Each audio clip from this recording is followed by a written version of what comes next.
home of the Maritime Health Science Falcons. So today we take down the Iroquois Chiefs in the Class B championship game. Everyone please stand for the Pledge of Allegiance.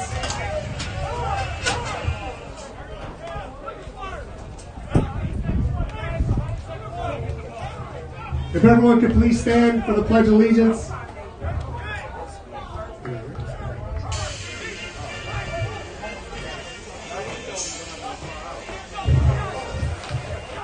I pledge allegiance to the flag of the United States of America and to the republic for which it stands, one nation, under God, indivisible, liberty and justice for all.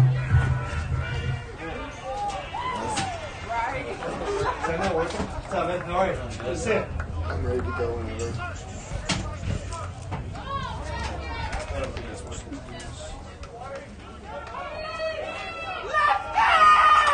Let's go home! Good afternoon, Western New York High School sports fans. Welcome to WNYathletics.com. We are coming to you live from Johnny B. Wiley Stadium for the fifth and final Section 6 football championship game of this spring. It is the Class B championship matchup between the Maritime Health Sciences Falcons and the Iroquois Chiefs. John Simon here alongside Tom Prince. And Tom, these are two first-place teams from Class B this year, the undefeated winners from B1 and B2 meeting here, and this is sure to be another fun matchup of sectional championship weekend. Oh, no doubt about it. Listen, this is a team, Western New York Maritime, undefeated inside their division, right? Yep. A 30-0 win over Olean, a 50-0 win over Maryville, and a 20-0 win over Lakeshore. Unbelievable what these guys can do offensively and on special teams. Well, we will see the Chiefs offense here first as Iroquois returning the opening kick, and they get a beautiful run out to around the 40-yard line from Blake Nolan, the senior running back, and that is where we'll see the Chiefs offense start out here. Nolan is a beast to boot, man. He really is. He runs like a fullback, but I tell you, he's got the speed of a halfback. I mean, he really is unbelievable to watch, and he will do something, and he is going to be the guy that Maritime defensive line's got to stop. They also got to stop junior quarterback Trey Kleitz, number 3 in red today for Iroquois. Obviously, one of the leaders of this Chiefs offense. He's going to start this one at the shotgun on 1st and 10. That's a receiver in motion. He'll look to throw on 1st down. Has some time. Gets one away, but it's incomplete. Was looking to dump that one off there to the running back, but no gain. It'll be 2nd and 10. And Iroquois, their wins so far this season, a 12-0 win over West Seneca East, a 31-0 win over Cheektowaga, a 68-6 win over Lewiston Porter, and then a 46-15 win over Olean. Hard to believe that 15 points in the first week of the playoffs last weekend was the most that the Chiefs have given up so far this year. But two great defenses, two offenses that can put up points today. We're excited about this one. 2nd and 10. Kleitz on the run, completes that one to Ryan Current, and that's enough for a 1st down. Chiefs able to move the sticks. That whole play happened because of Nolan. Did you see that block in the backfield right there that he had? Unbelievable block to give Kleitz time to make that throw. That was big right there. Nolan, not exactly the tallest guy in the backfield, listed at 5'11", but he is 205 pounds. So in that frame, that's a pretty beefy body the Chiefs got back there. 205. He plays like he's about 252. 1st and 10 for Iroquois from the 49 of Maritime. They're going to give it to Jonathan Boole on a reverse. He maybe got a yard there, but looks like they might mark him a little short of the line of scrimmage. And it looked like on the tackle was number 12, Evanuel Cook, the defensive end, 6'1", 180-pounder, number 12 for Maritime. And this Maritime defense, as Tom mentioned, yet to let up a point this year against a league opponent. They lost to St. Francis a few weeks back, but other than that, they have shut all their opponents out. 2nd and about 10.5 here for the Chiefs.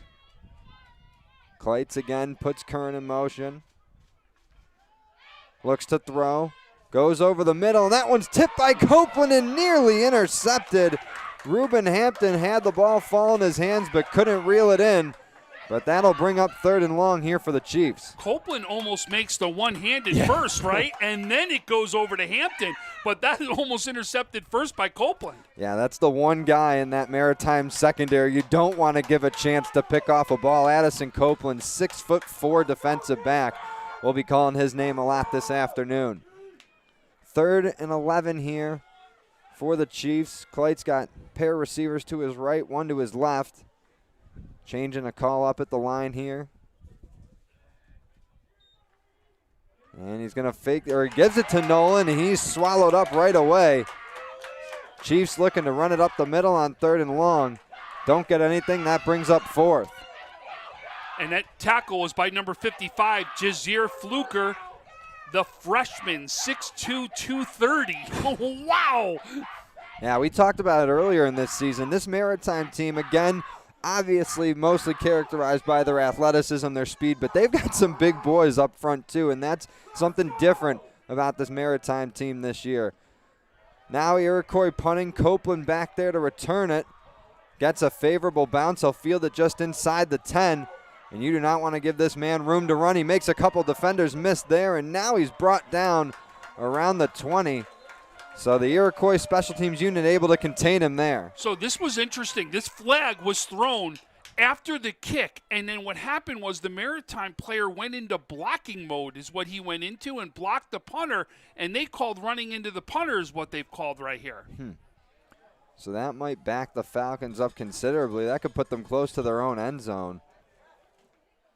Right now, one of the officials talking with the Iroquois sideline. See how they'll work this thing out.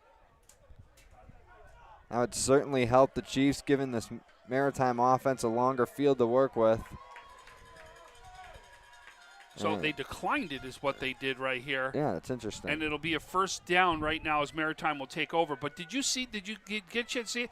The punt went out, and then the player went into blocking mode where he was blocking the punters, what he did, and he called the running into the punter. But you saw it as he went into block there is what he was trying to do. So it was an interesting call on that one. Well, now we will see this Maritime offense for the first time. And the Falcons, I mean, they haven't played a game in a very, very long time. I think it's been about 3 weeks since Maritime last played. Their matchup last week with La Seneca East was canceled due to the Trojans going on COVID pause. It gave the Falcons an automatic pass to the finals, but their last game was on April 23rd against Lakeshore. So we'll see if this offense is a little rusty, at least playing at game speed. We got a gorgeous day here too, John. I mean, boy, you beautiful. couldn't ask for a better day. Wind is blowing. That may be the only thing that could be a negative to a football player, right? Especially to somebody trying to pass the ball. The wind is going at the backs right now of the Maritime players. Jayon Washington, senior quarterback, takes the snap on 1st and 10, hands it off to Makai Bridgers, who gets a little bit of room to run along the right side and picks up about maybe 5 or 6 on that carry. Actually, I think it's more like 9. Yeah, they're going to mark that 8 or 9. closer. Looks like it'll be about 2nd and 8.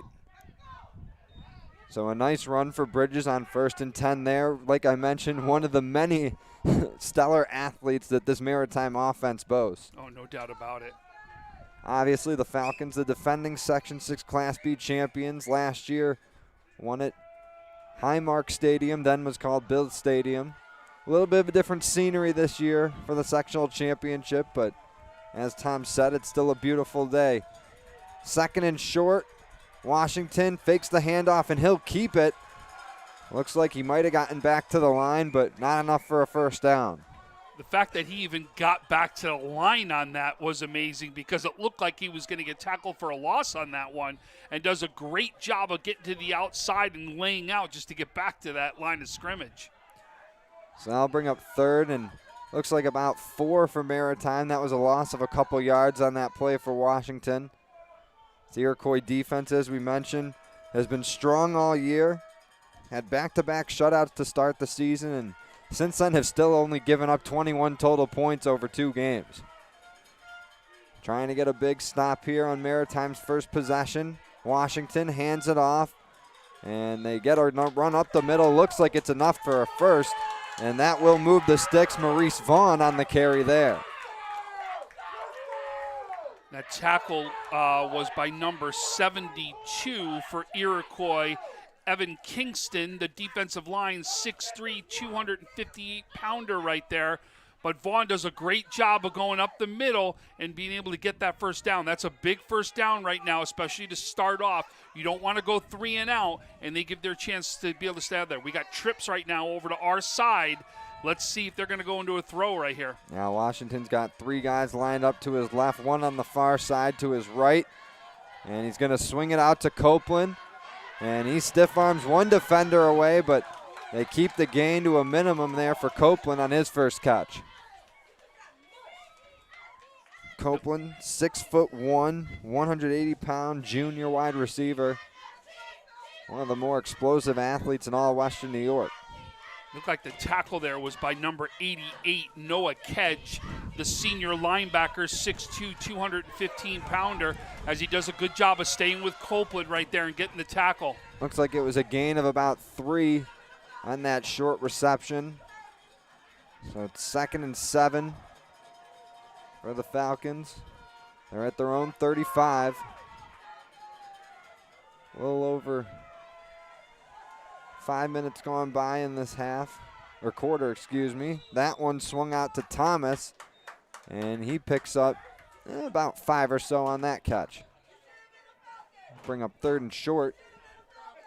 So many weapons on this Maritime team, right? Copeland, Thomas, Bridgers, Vaughn, Washington, right? There's so many different threats that they have and have great speed. And if they get to the outside, watch out. It's something that they can absolutely break and make something big happen. Yeah, that's the thing with this Iroquois defense. They've been strong all year. They've shut teams out. They've held them to a minimum, but they have not seen a team that has the speed and athleticism like this Falcons group does. 3rd and 1 for Maritime. They're at the 40.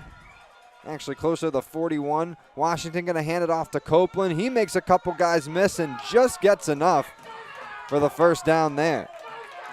I'll tell you, what you would think about a lot of times for Maritime's team is that quick strike ability, right? Within seconds, they could put up a touchdown, as we know, and break one through.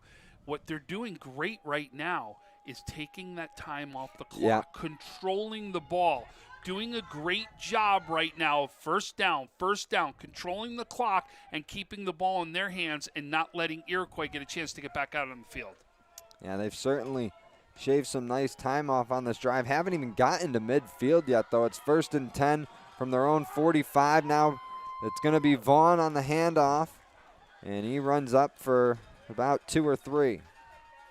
But it seems like 2 or 3, then we bust a 5, right? And then it's 2 or 3. It's just enough to keep moving the sticks and doing what they do well, which is running the ball. This is absolutely a team that knows how to run the ball and does it well, and it's a testament to the line, right? I've talked about this over and over again. You can always look at a game and see what happens on that line play right now, and you've got to give credit to the Western New York Maritime line as they're giving their runners a chance to succeed.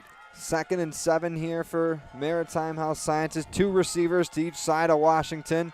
He fakes the handoff. He's going to take it himself, and now he's got some room to run. Washington out across the 35, and that's the biggest play we've seen so far from the Falcons on this drive, but it's another first down, and now they're well into Chiefs territory. It's what we keep talking about, right? And there it is. Run through the line, find the open spot, and Washington does a great job of opening that spot right there. And you know, Tom, I was going to add on to your point a moment ago. There's something to be said about a nice, long, drawn-out drive on your first possession because, you know, you're slowly but surely starting to break the spirit of the opposing defense, showing that you can just slowly but surely move up the field and get big plays on 3rd down. Especially a team that hasn't played in as long as what they've done. So they're getting a job of getting acclimated out here.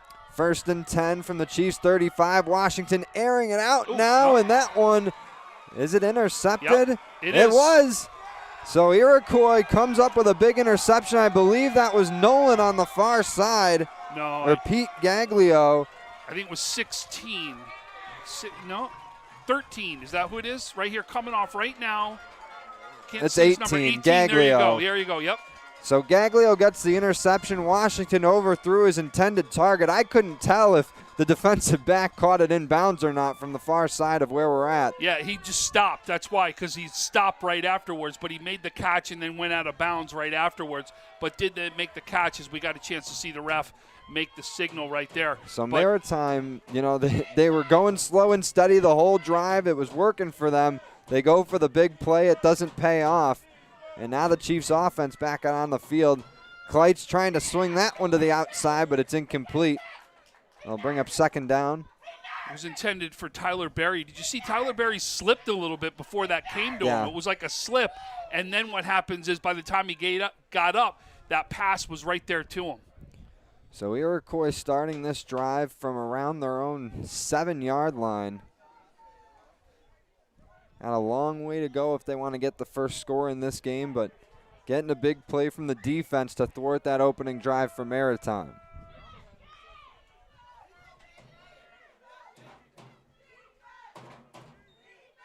Kleitz going to hand it off to Nolan. He's able to move ahead for a couple, but not too much on that second down carry. And now Kleitz going to avoid going all the way to the sideline. And it looked like Marvin Royster was the one on the tackle, the senior wide receiver, defensive back, 5'10", 172-pounder on that one. So this will bring up third and about 9 for Iroquois. Maritime would love to force another punt here. Kleitz dropping back, able to get a pass away. He connects, able to hit his tight end on the outside there, Noah Kedge. We'll see where they mark it. It'll be 4th and looks like 2 for Iroquois. So nice play on third down, but Chiefs will still have to punt here. Good throw there by Kleitz. That was a timing play. As you see, he threw to a spot where only Noah was going to be able to catch that, but did a great job of getting it to that spot in there. But then defensively, Maritime comes up big because that's a big stop that tight end doesn't get a chance to make that turn and do anything right there. Tristan DeGrace going to punt from just outside the Chiefs' end zone here. Copeland back around midfield to return it. Bounces inside the 45, and it won't take a great bounce, but it's touched by Maritime, and it's going to be recovered by the Chiefs. Once again, it's Gaglio making the play. It hit one of the Maritime Falcons players' legs. Copeland just wanted to let it go. That was the smart play, but takes a bad bounce, and Iroquois catches a huge break. That's usually almost all the time where you see coaches yelling, get away from the ball the minute it hits. And unfortunately, hits him in the leg, and that is going to give Iroquois great field position as now they are in Maritime side of the field right now. Yeah, that punt was basically a 50-yard play for the Chiefs there. Gets them inside the 45 of Maritime and keeps Kleitz and co. back on the field. 1st and 10. Kleitz looking to throw again, is able to avoid some pressure. Now he's going to use his legs and picks up the first down and then some. Yeah, it's going to come back, though. There's a flag on the field. That's a hold. So the Falcons going to get a little bit of help there from an infraction against the Chiefs. And I'll tell you, this will be longer than a 10-yard penalty right here because this will be from the spot of the foul. And that spot of the foul was in the backfield when that happened. Yeah. So watch where this actually goes to when you look at where the spot of the foul is. You can see here, what is it, the 40? It's going to be back around the 43. Yeah, so they're going to need about, it's 2nd and 20 almost. Well, I think it's longer than that, about 23, isn't it? 23, 24. Kleitz on first down, swinging that one to the outside. It's incomplete. Royster does a great job of the initial hit and be able to knock that one away. It looks like he got his hand in there on that one to be able to stop that from happening, but Royster makes a big play right there defensively. So that'll bring up 2nd and long for the Chiefs. Offense really hasn't been able to get too much going in this one. They've punted twice, but have been given extra life thanks to that mistake by the Falcons return team. 2:09 to go here in the first quarter. Class B championship game in Section 6. Kleitz handing that one off to Nolan. He goes up the right side, gets a couple yards, but brought down just short of midfield. He was taken down there by number 12, Evanuel Cook, the senior 6'1", 180-pounder. So that'll make it 3rd and what looks like about 18 for Iroquois. So you expect them to go to the air right here on this one. Yeah, Clyde's got his tight end plus 2 receivers to his right, another 2 out wide to his left. Near 90 seconds to play in the half, or quarter, excuse me. Clyde seeing pressure, and Vaughn gets in there and brings him down for the sack. What individual effort there by Maurice Vaughn to track down Clyde and bring him down for the huge loss. That'll bring up another Chiefs punt. Did you see Vaughn get to around that player right there? Unbelievable speed. He gets around the player, gets to that quarterback. Clyte's literally turned around and saw that he was right there. Vaughn shows his speed, athletic ability, does a great job of making a big play there for Maritime. So the Falcons going to look to avoid another mistake on punt return here. Copeland going to return this around the 30, gets a bounce, and now he fumbles it. The ball's still on the turf, and it looks like the Chiefs have it. They signal it. It's Iroquois ball. They recover around the Maritime 37. And once again, special teams errors haunting the Falcons here in the first quarter. Wow, surprising on that one. There's no doubt. Yeah, that one was a surprise. The first one, it was purely accidental. It just hit a player on a bad bounce. But there, Copeland, your trustworthy punt returner all season long, just mishandles it and can't recover the ball. So again, the Chiefs offense, like an offensive rebound in basketball, they get a second chance here. Nolan on 1st and 10 gets swallowed up. And that'll maybe take us to the end of the quarter. Chiefs have time to maybe run one last play here. That tackle was by number 8, Nelijah Hilliard right there. Listen, you got to give right now this Maritime defense a ton of credit. All the credit. You're talking about 3 different shots right here, and the stops. You've got to now, though, give this defense a rest. They've got to come up big, try to force a 3 and out to try to get this offense on the field. And they're going to be lucky to get a break here at the end of the quarter. Last few seconds running on the clock here. Kleitz just gets the snap away. Looking over the middle for Kedge and just can't connect. Throw is a little behind his tight end, and that'll bring us to the end of the first quarter. Through 12 minutes here at Johnny B. Wiley Sports Pavilion, we are tied at 0 in the Section 6 Class B championship between Maritime Health Sciences and Iroquois. We'll take a quick break, get some messages in from our friends and sponsors, and be right back for second quarter action here on WNY Athletics. At Cairo First Wellness, your health and well-being is our passion. Let us take care of you and your family like one of our own. Cairo First Wellness Center is dedicated to providing patients long-term relief and teaching them how to continue taking care of themselves. With a blend of different techniques, services, and personalized treatment plans, we'll help you find wellness in a way that's right for you. Between chiropractic care, spinal decompression, nutritional counseling, massage therapy, custom orthotics, and more, your relief is in our hands. If twisting, popping, and cracking intimidate you, our Pro Adjuster restores the same range of motion as a physical adjustment would with gentle, repeated tapping. Dr. Mo at Cairo First has been taking care of my back needs for the past 4 years. His staff treats you like family. I've had the traction, I've had the massage done, and every time leave here feeling fresh and brand new. Cairo First Wellness Center. Your health and well-being. Our passion. Are you in pain from a no-fault car accident? Don't wait. Call RES Physical Medicine and Rehab today and take advantage of our 24 to 48-hour appointment pledge. One of our medical professionals will see you within 48 hours. RES offers DXD imaging for a more accurate diagnosis in less time. This allows our doctors to coordinate the most effective treatment plan to get you on your way to recovery faster. Feel better with RES Physical Medicine and Rehab. Click or call today to learn more. Welcome back, WNYathletics.com. Start of the second quarter here between Iroquois and Maritime Health Sciences in the Class B Section 6 championship game. 3rd and long here for the Chiefs. They get a short gain on that pass by Kleitz. He was able to connect with one of his receivers there. It was Tyler Berry. But that'll bring up 4th down again, although this one time, Tom, we've seen the Chiefs punt a few times. It's worked out, but they might be in go-for-it territory. Oh, I think absolutely they are. Look at how deep they are in Maritime's territory. I think you absolutely have to go for this. Because even if you do throw a pass right here and get an interception, right, it would be like a punt anyway. Well, they might consider punting here, considering the last 2 times they've punted, they've gotten the ball back further down the field. But on 4th and 8, Kleitz airing it out and just unable to connect with his receiver on the far side of the field.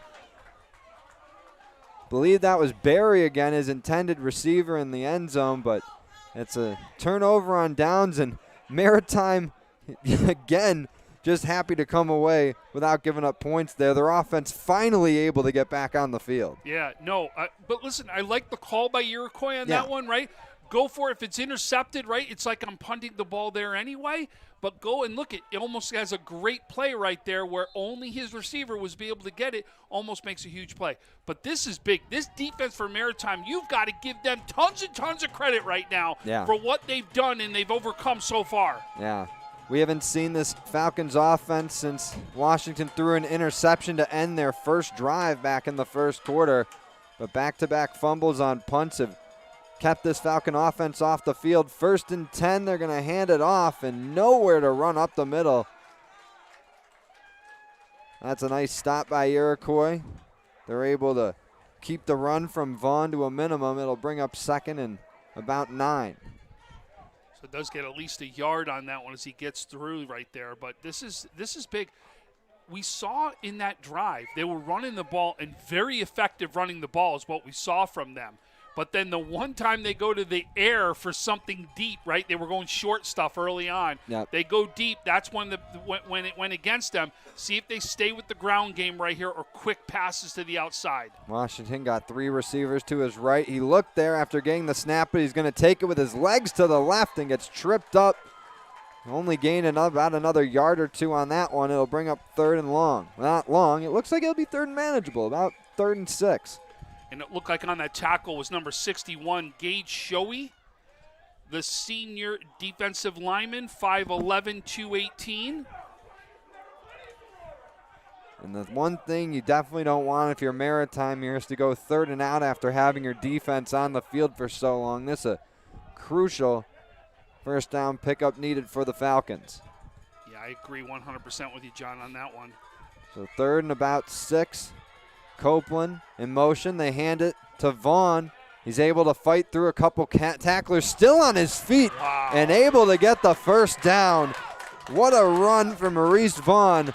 And I know we talked about Copeland being a big name for this team right now, but so far Vaughn doing it on both sides of the ball, leading the Falcons. Listen, they teach you all the way at a young age. Do not stop those legs. Keep those legs moving. Do everything you can to not stop. That's exactly what Vaughn does there, as Vaughn keeps those legs moving, carries the pile right there for a 1st down. Yeah, Vaughn just showing his motor right now. We saw him come up with a huge sack a few minutes ago on defense, individually pushed through a couple Iroquois blockers, and now he picks up the 1st down with that bull-like run. 1st and 10 for the Falcons. Are at their own 47. Washington handing it off to Jameer Thomas. And he tries to get some space. There's a flag thrown, but he's brought down just short of the line of scrimmage. We'll see what the call is here. And that tackle was by number 39, Trevor Berry, the freshman linebacker, 6'1", 195. And it looks like... I think that's going to be a hold, though, is what we're going to see go against Maritime, is what I think the call is going to be. Yeah, I thought I saw the official make a slight signal of that a moment ago, and that will back up the Falcons. And again, Tom, that's going to be a spot foul, so that's going to back them up about 10 yards. I'll bring up 1st and looks like about 21. This is from the 35 of Maritime. 1st down marker is at the 44 of Iroquois. So do we see them stick with the ground game? Remember, it is still 1st down, or do we see them try to go to the air? Well, last time they went to the air and deep, it ended in a turnover and Chiefs ball. Washington's got 3 guys behind him. They'll hand it to Vaughn again. He's got some space to run up the middle. Able to stay on his feet and eventually brought down But that'll be a gain of about 6 or 7 yards. A nice run by Vaughn again. Tackle again was number 61, Gage Shoei right there. So that'll bring up 2nd and 13. There's a little over 4 minutes gone by here in the second quarter. Still scoreless, which is surprising in one way because these teams have both put up a lot of points in their own right this year, but it's also not so surprising because their defenses have just been so dominant. Yep, that's very similar to the South Park Jamestown game that we already saw happen yesterday. 7.5 to play until halftime. 2nd and long, handoff there, and nowhere to run on that one was Hampton as he got that carry. We could kind of let everyone know, too, what happened yesterday, right? As Lancaster defeats Orchard Park at the AA, South Park defeats Jamestown at the A. We're here at the B. C, Medina defeats Southwestern. And at the D, Franklinville-Ellicottville defeats Salamanca, as we had a great day of football yesterday, John. I know you were at Medina. Just an unbelievable day of football. Yeah, Medina winning their first sectional title in over 30 years. They had 3 in the 80s, but this is their first since 1988, and it was an absolutely fantastic game. We get a timeout call here by Maritime as they're looking at what's about 3rd and, 15 or so, maybe closer to 17 or 18. But like we said, their defense has spent a lot of time out there in this first halftime, and the offense, this isn't a short drive now after they've taken some time off the clock, but I think they still want to give their defensive guys a little bit more time to rest. Yeah, but I mean, at least this is giving them somewhat of a rest. There's no doubt about it. And remember, a lot of these guys do play both ways, so they're used to that time that's out there anyway. But to finish what you're saying is, no doubt one of the guys that we would see for Player of the Year an opportunity would be Brian Fry, who we saw with Medina. There's no doubt about it. We saw it at Southwestern. We saw it at the South Park game where Jackson, again, he's fantastic. It's just unbelievable to watch what he's capable of doing. Another guy that would be up for Player of the Year honors right here. We've got guys in this game that we'd be talking about for Player of the Year honors. It's just unbelievable what we've seen, and it's just so glad we did it. We've made it through the season. We had a football season. We had a sectional championships, and we're here finishing this one off right now. And it's like we said, a beautiful day at Johnny B. Wiley Field. First time anyone's played here in months. Months of the year. Yeah, Washington on 3rd and long, dumps that one to Hampton. He's met back at the original line of scrimmage, around the 47 of Maritime, but that won't be enough for a first. It'll be 4th, and it looks like they'll mark it about 9. And we'll see what the Falcons do here, Tom. They're right around midfield, and with how well their defense has played, they might not be too afraid to go for it here. John, you see who's on the tackle again? Number 61, right? Gage right now is having a game defensively. He's got another tackle right there. He has just come up big. Nearing the halfway point of the second quarter. Big 4th down here for Maritime. And now we get a timeout called by the Chiefs defense as they're going to talk that over. So 6:03 to go until halftime. This game's still scoreless. And like we said, this is shaping up to just add to one of the classics that we've seen this weekend as far as the rest of the sectional championships here in Western New York high school football. Yeah, I mean, listen, we knew this was going to be a good one, right? We knew the defenses were big. We knew the offenses were explosive. We knew we'd get everything in this one. And so far, it's been all defense on both sides of the ball.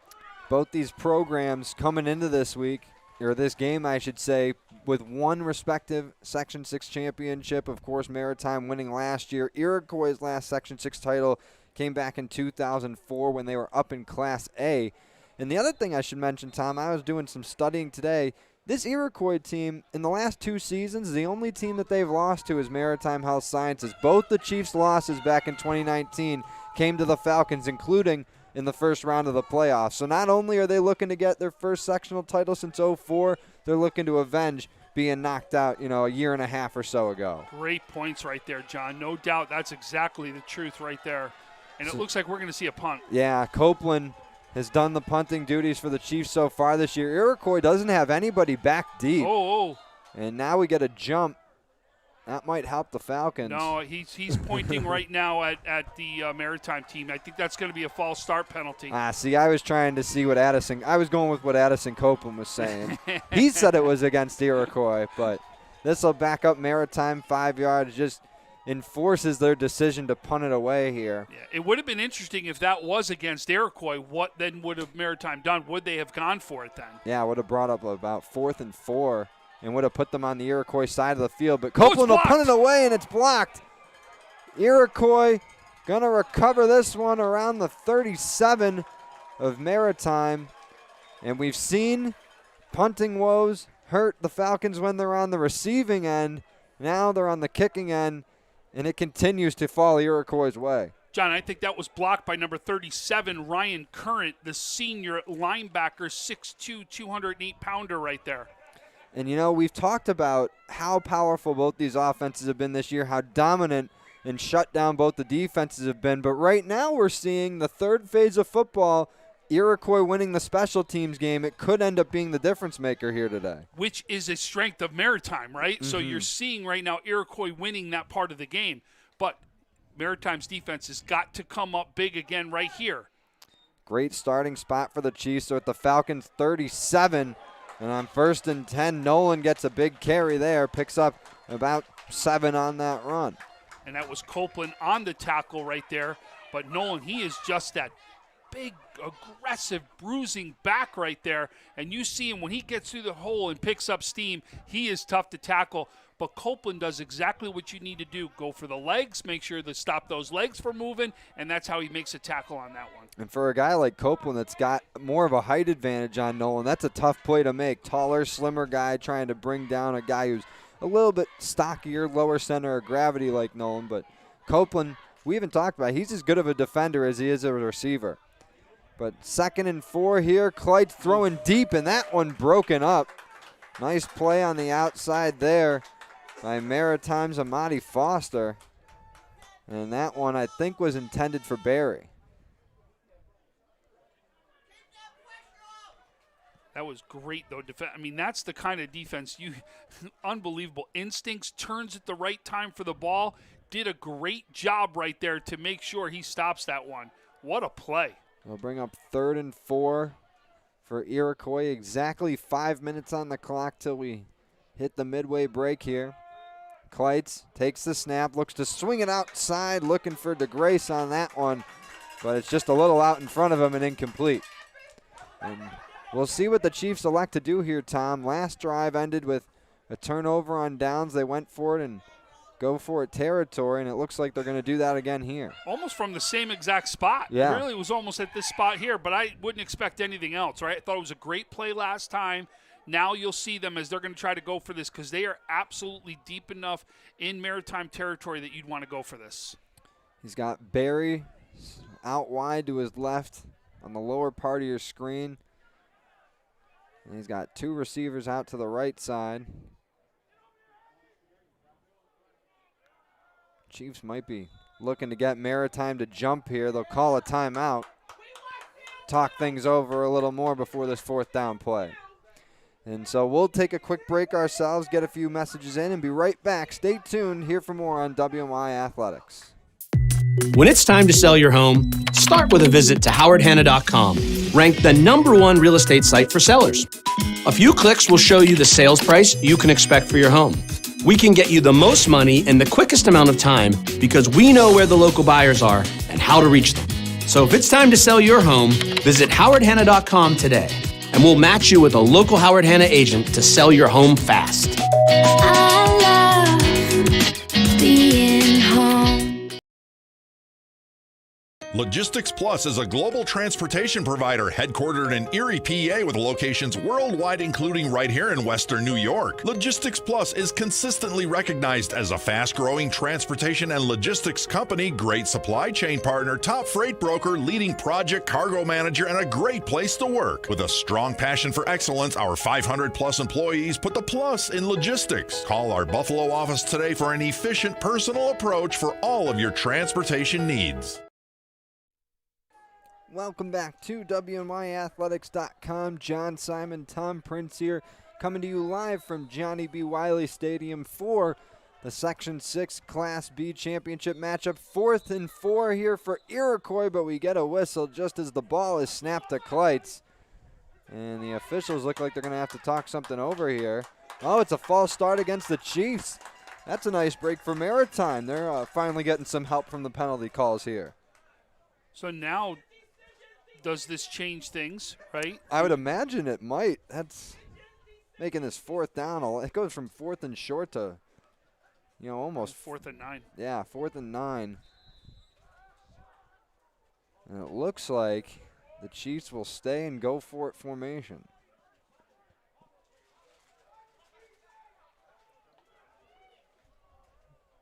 And this is a unique play, and Kleitz almost looked like he was trying to catch Maritime sleeping there. But that throw is in. Vaughn again got access into the backfield as he goes after that. Vaughn does another good job defensively right there. Yeah, that was just a really strange sequence. Like, I don't think he had a lot of time right there. Yeah, so that, just kind of ends up how the last 4th down play was for the Chiefs. It ends in a turnover on downs. Maritime offense back on the field, and they get another chance to take a lead and get the first score before halftime. And the Chiefs started this game with the ball, so if the Falcons could take a lead into the midway break, that would be huge as they would get the ball to start the second half. Going to start this one from around their own 35. Washington hands that one off, and the Pile able to push ahead for a short gain as Vaughn gets another carry there. Maybe the first game I've heard as many loud noisemakers as we've heard in any game, right? You don't really hear a lot of them, but I'll tell you, what a great scene right now, as you can actually see, is there people up along the street where you can see them outside the fence watching the game. Another good turnout of games here is there are only 2 spectators per player from each side that's in here, so not a huge crowd, but they're lined in the street out there. 2nd and 9 here for Maritime. Inside 4 to play till half. Washington handing it off again, and Vaughn brought down for no gain. And you mentioned the noise here in the stadium, Tom. That's a nice thing that we've gotten really since the playoffs started here in Section 6 last week, and it's been nice that football's back. It's been nice that we've been at the stadiums, but we still lack the energy of the crowd, and we're finally getting that back here in championship weekend. I think that on that tackle was Ryan Current on that tackle. It's hard to tell. His shirt was up a little bit, so it was hard to tell if it was him. But it looked like it was number 37 is who that was. So 3rd and 9 coming up for the Falcons. Copeland goes to the outside, as does Amadi Foster. Washington's got a couple receivers to each side, and now we get a whistle. And is that going to be a delay of game? Yep. So the Falcons run out of time on the play clock there. It'll back them up, and that'll make this 3rd down a little tougher. Yeah. So it becomes a 3rd and 14 now. Washington still with a pair of receivers to each side, running back on his left hip.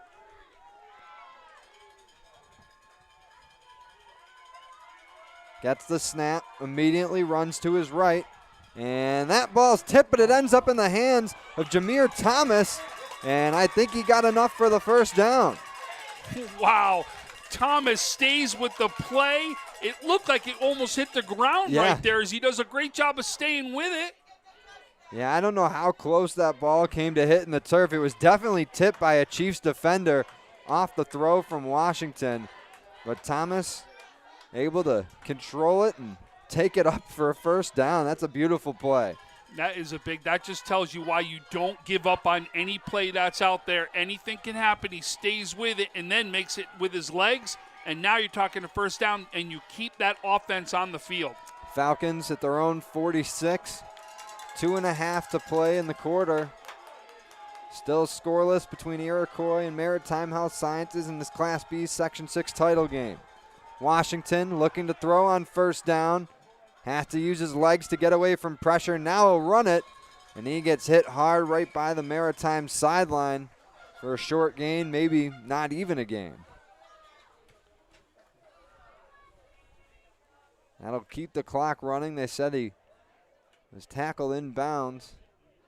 So this Maritime offense with the ball, and like I said, they're set to receive the kick at the start of the second half, but you know, you got to think that they got to show some urgency here to try and get the ball in the end zone before halftime. And he was knocked out of bounds by number 21, Tyler Berry, on that one too, who makes a big play defensively. Vaughn in the backfield, along with a pair of Falcons in front of him. Washington under center here on 2nd and 9. He's going to hand that one off. It's Hampton, and he's able to push ahead for a nice gain. That'll bring up 3rd and short. You know, it's funny. If I am Maritime and we go in 0-0, am I looking at that as a positive, though? I would certainly say yes. That's what I'm saying is I agree that they may not put it in right here, but I'm still looking at it going, wow, look at the way our defense stepped up. Our offense has barely been on the field except for one drive in the first quarter. It really could be still a good positive momentum builder for me going into the second half. And on the other side for Iroquois, you got to be happy because, hey, I know we haven't scored, but we've kept the Maritime offense off the field. But now we got a big run for Bridgers up the middle, and he gets down to the Chiefs' 20. Mekhi Bridgers with the run on 3rd and short goes for a big gain. And with inside a minute to play in the first half, the Falcons are in the Chiefs' red zone. And this is the first time they've gotten to this far down the field this afternoon. Absolutely, but it just shows what we talked about earlier on.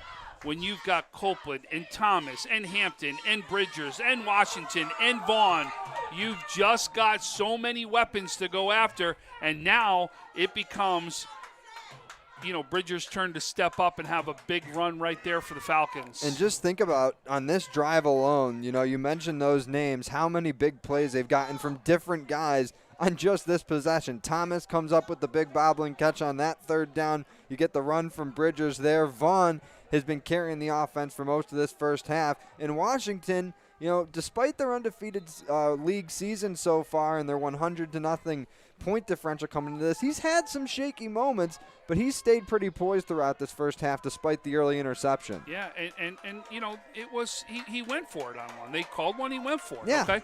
Before that, I actually think he's made some great decisions on not passing the ball, keeping the ball down and run for it, that he turned some what could have been negative plays into positive plays.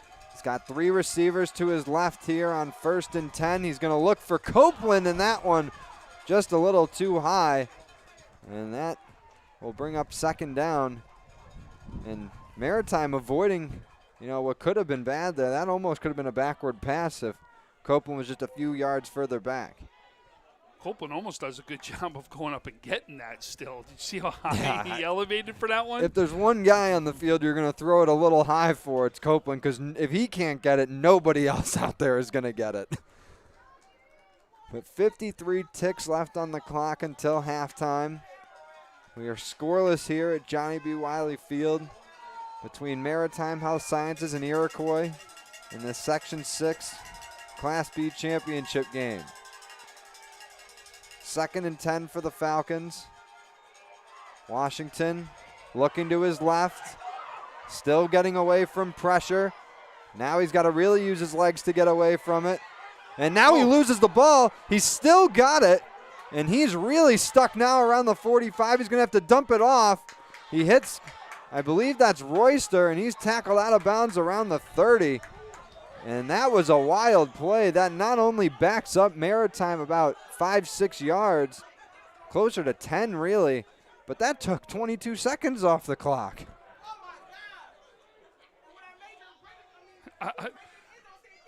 You don't even know what's an unbelievable play right there, period. Yeah. The fact that Washington even kept that alive to make something happen is just unbelievable right there. Yeah. He really, when you looked at that right now, you saw it could have been a 30-yard loss right there at one point that he actually turned into something, and he was one tackle from breaking it away right there to make something big happen, and who knows what could have turned into. Well, the Iroquois defense just a couple of stops away from getting out of this thing. It'll be 3rd and long here for Maritime after that loss. Well, this has been a wild first half. This has been the most wild, scoreless first half I think I've ever seen. Unbelievable. When you sit here and you look at this, right, like you said earlier, going into the second half, both teams can take something positive away from this entire first half right here. It is scoreless, absolutely. Defenses, both sides, have been absolutely tremendous today, stepping up and doing what they need to do to be able to win this game. It may come down to which offense is really going to make some changes in halftime and come out and do it in the second half. 3rd and long here for the Maritime Falcons. They need about, 17 to get the first. Washington floats it out to Royster, and the ball's knocked loose. They had to rule that a catch, and Iroquois recovers. The Chiefs get it back around their own 10. There'll be short time, but that's the second offensive turnover of the game for the Falcons, and again it comes deep on the Iroquois side of the field. And that was recovered by number 5, Nate McGoldrick right there, who comes up big for his team, the sophomore. So look, outside of a big play right here, it looks like we're going to go to halftime at a 0-0 game.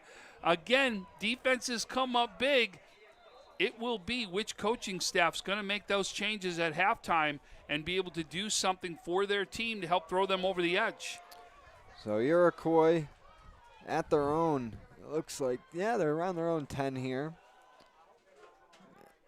21 seconds till halftime, and Kleitz bobbles the snap. He's able to fall on it, able to avoid disaster there, the Chiefs. And that'll keep the clock running. I think they'll take that, and I think they'll just take this to halftime. 6, 5, are they? No, I think they're going to. Looks like 3. No, they're going to let this go. There you go. And that'll take us to half through 24 minutes here. The Section 6 Class B football championship game is tied at 0 between Maritime Health Sciences and Iroquois. We'll take a short halftime break, get some more messages in from our friends and sponsors, and be back for second half action. So stay tuned here to WNY Athletics. 300 Level Media is a locally owned and operated multi-purpose media company right here in Western New York. You'll find us everywhere, covering the Bills, Sabres, Buttes, Bisons, Big Four basketball, local college sports, and much more. Our staff offers a variety of media services, from video production, live event coverage, audio broadcasts, professional voiceovers, camera operation, and videography. Visit www.300levelmedia.com or give us a call at 716-427-2600. This is 300 Level Media. When it's time to sell your home, start with a visit to howardhanna.com, ranked the #1 real estate site for sellers. A few clicks will show you the sales price you can expect for your home. We can get you the most money in the quickest amount of time because we know where the local buyers are and how to reach them.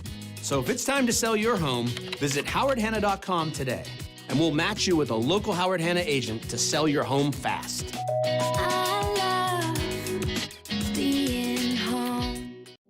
At Cairo First Wellness, your health and well-being is our passion. Let us take care of you and your family like one of our own. Cairo First Wellness Center is dedicated to providing patients long-term relief and teaching them how to continue taking care of themselves. With a blend of different techniques, services, and personalized treatment plans, we'll help you find wellness in a way that's right for you. Between chiropractic care, spinal decompression, nutritional counseling, massage therapy, custom orthotics, and more, your relief is in our hands. If twisting, popping, and cracking intimidate you, our Pro Adjuster restores the same range of motion as a physical adjustment would with gentle, repeated tapping. Dr. Mo at Cairo First has been taking care of my back needs for the past 4 years. His staff treats you like family. I've had the traction, I've had the massage done, and every time leave here feeling fresh and brand new. Cairo First Wellness Center. Your health and well-being. Our passion. Call 835-WOLF. Remember, you calling the wolf. That's all you had to say. Call today. Why do you exercise? To look better? To feel better? To drop a few pounds? To train for an event? To defy age? Or to keep your ability to say yes to the things you love to do? Whatever motivates you, G&G Fitness Equipment is here to get you there. Treadmills, ellipticals, rowers, bikes, home gyms, and accessories. We'll pair you with the right equipment, teach you how to use it, and be there every step of your fitness journey. G&G Fitness. Your goal is our goal. Are you in pain from a no-fault car accident? Don't wait. Call RES Physical Medicine and Rehab today and take advantage of our 24 to 48-hour appointment pledge. One of our medical professionals will see you within 48 hours. RES offers DXD imaging for a more accurate diagnosis in less time. This allows our doctors to coordinate the most effective treatment plan to get you on your way to recovery faster. Feel better with RES Physical Medicine and Rehab. Click or call today to learn more.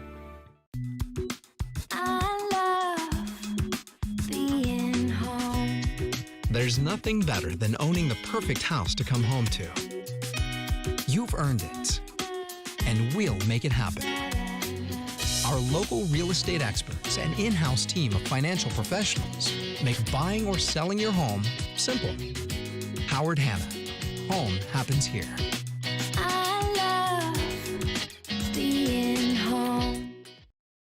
Logistics Plus is a global transportation provider headquartered in Erie, PA with locations worldwide including right here in Western New York. Logistics Plus is consistently recognized as a fast-growing transportation and logistics company, great supply chain partner, top freight broker, leading project cargo manager, and a great place to work. With a strong passion for excellence, our 500-plus employees put the plus in logistics. Call our Buffalo office today for an efficient, personal approach for all of your transportation needs.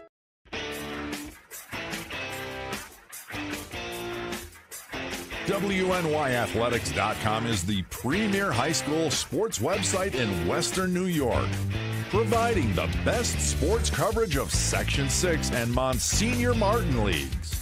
Check out our page for daily game recaps and late-breaking sports news. Our online scoreboards are updated in real time. Never miss a goal or touchdown. Visit WNYathletics.com today or follow us on Twitter, like us on Facebook, and subscribe to our YouTube. 300 Level Media is a locally owned and operated multi-purpose media company right here in Western New York.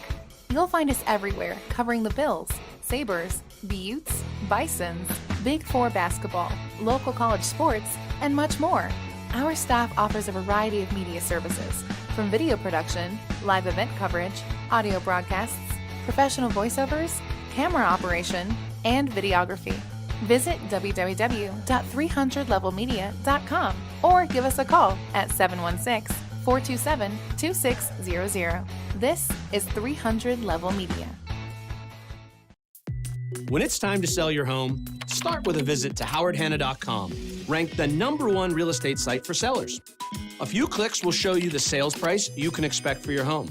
We can get you the most money in the quickest amount of time because we know where the local buyers are and how to reach them.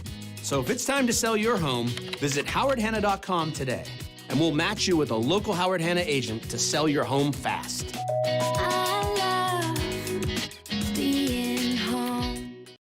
At Cairo First Wellness, your health and well-being is our passion. Let us take care of you and your family like one of our own.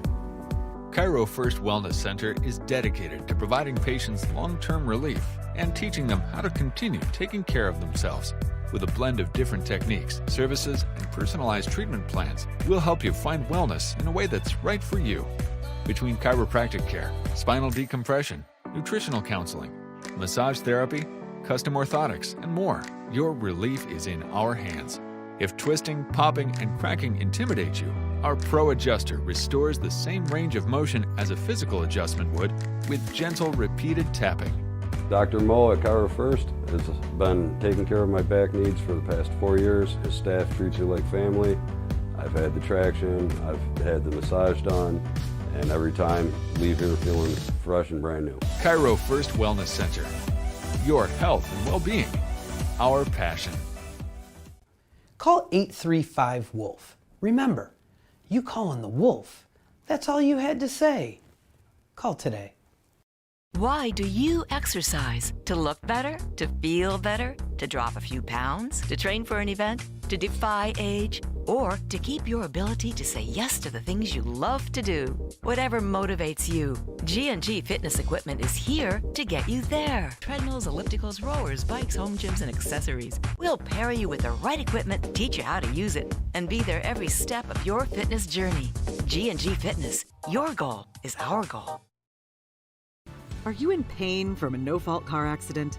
Don't wait. Call RES Physical Medicine and Rehab today and take advantage of our 24 to 48-hour appointment pledge. One of our medical professionals will see you within 48 hours. RES offers DXD imaging for a more accurate diagnosis in less time.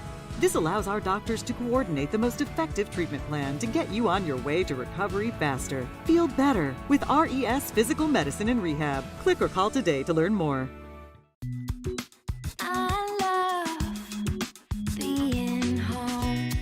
There's nothing better than owning the perfect house to come home to.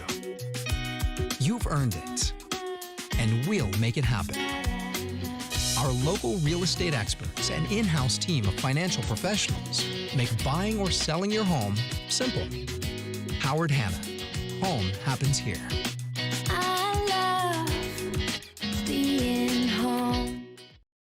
Logistics Plus is a global transportation provider headquartered in Erie, PA, with locations worldwide, including right here in Western New York. Logistics Plus is consistently recognized as a fast-growing transportation and logistics company, great supply chain partner, top freight broker, leading project cargo manager, and a great place to work. With a strong passion for excellence, our 500-plus employees put the plus in logistics. Call our Buffalo office today for an efficient, personal approach for all of your transportation needs.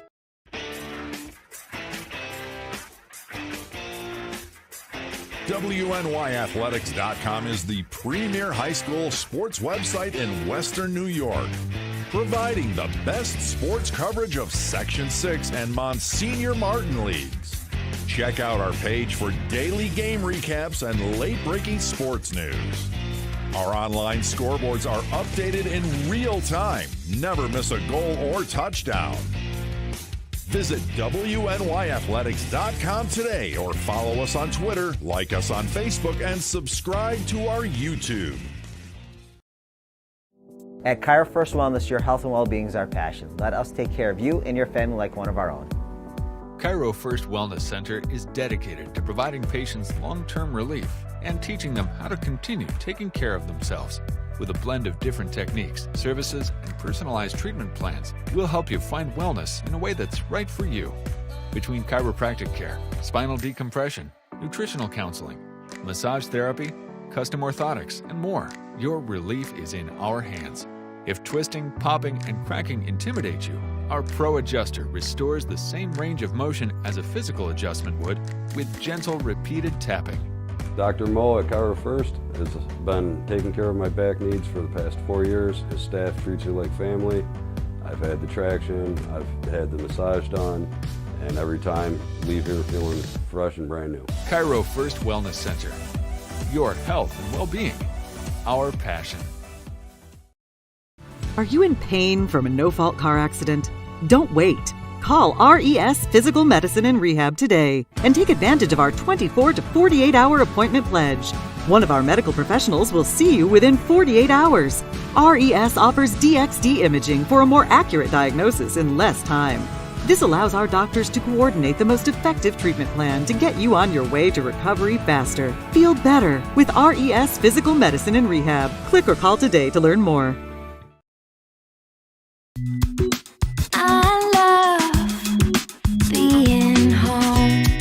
There's nothing better than owning the perfect house to come home to.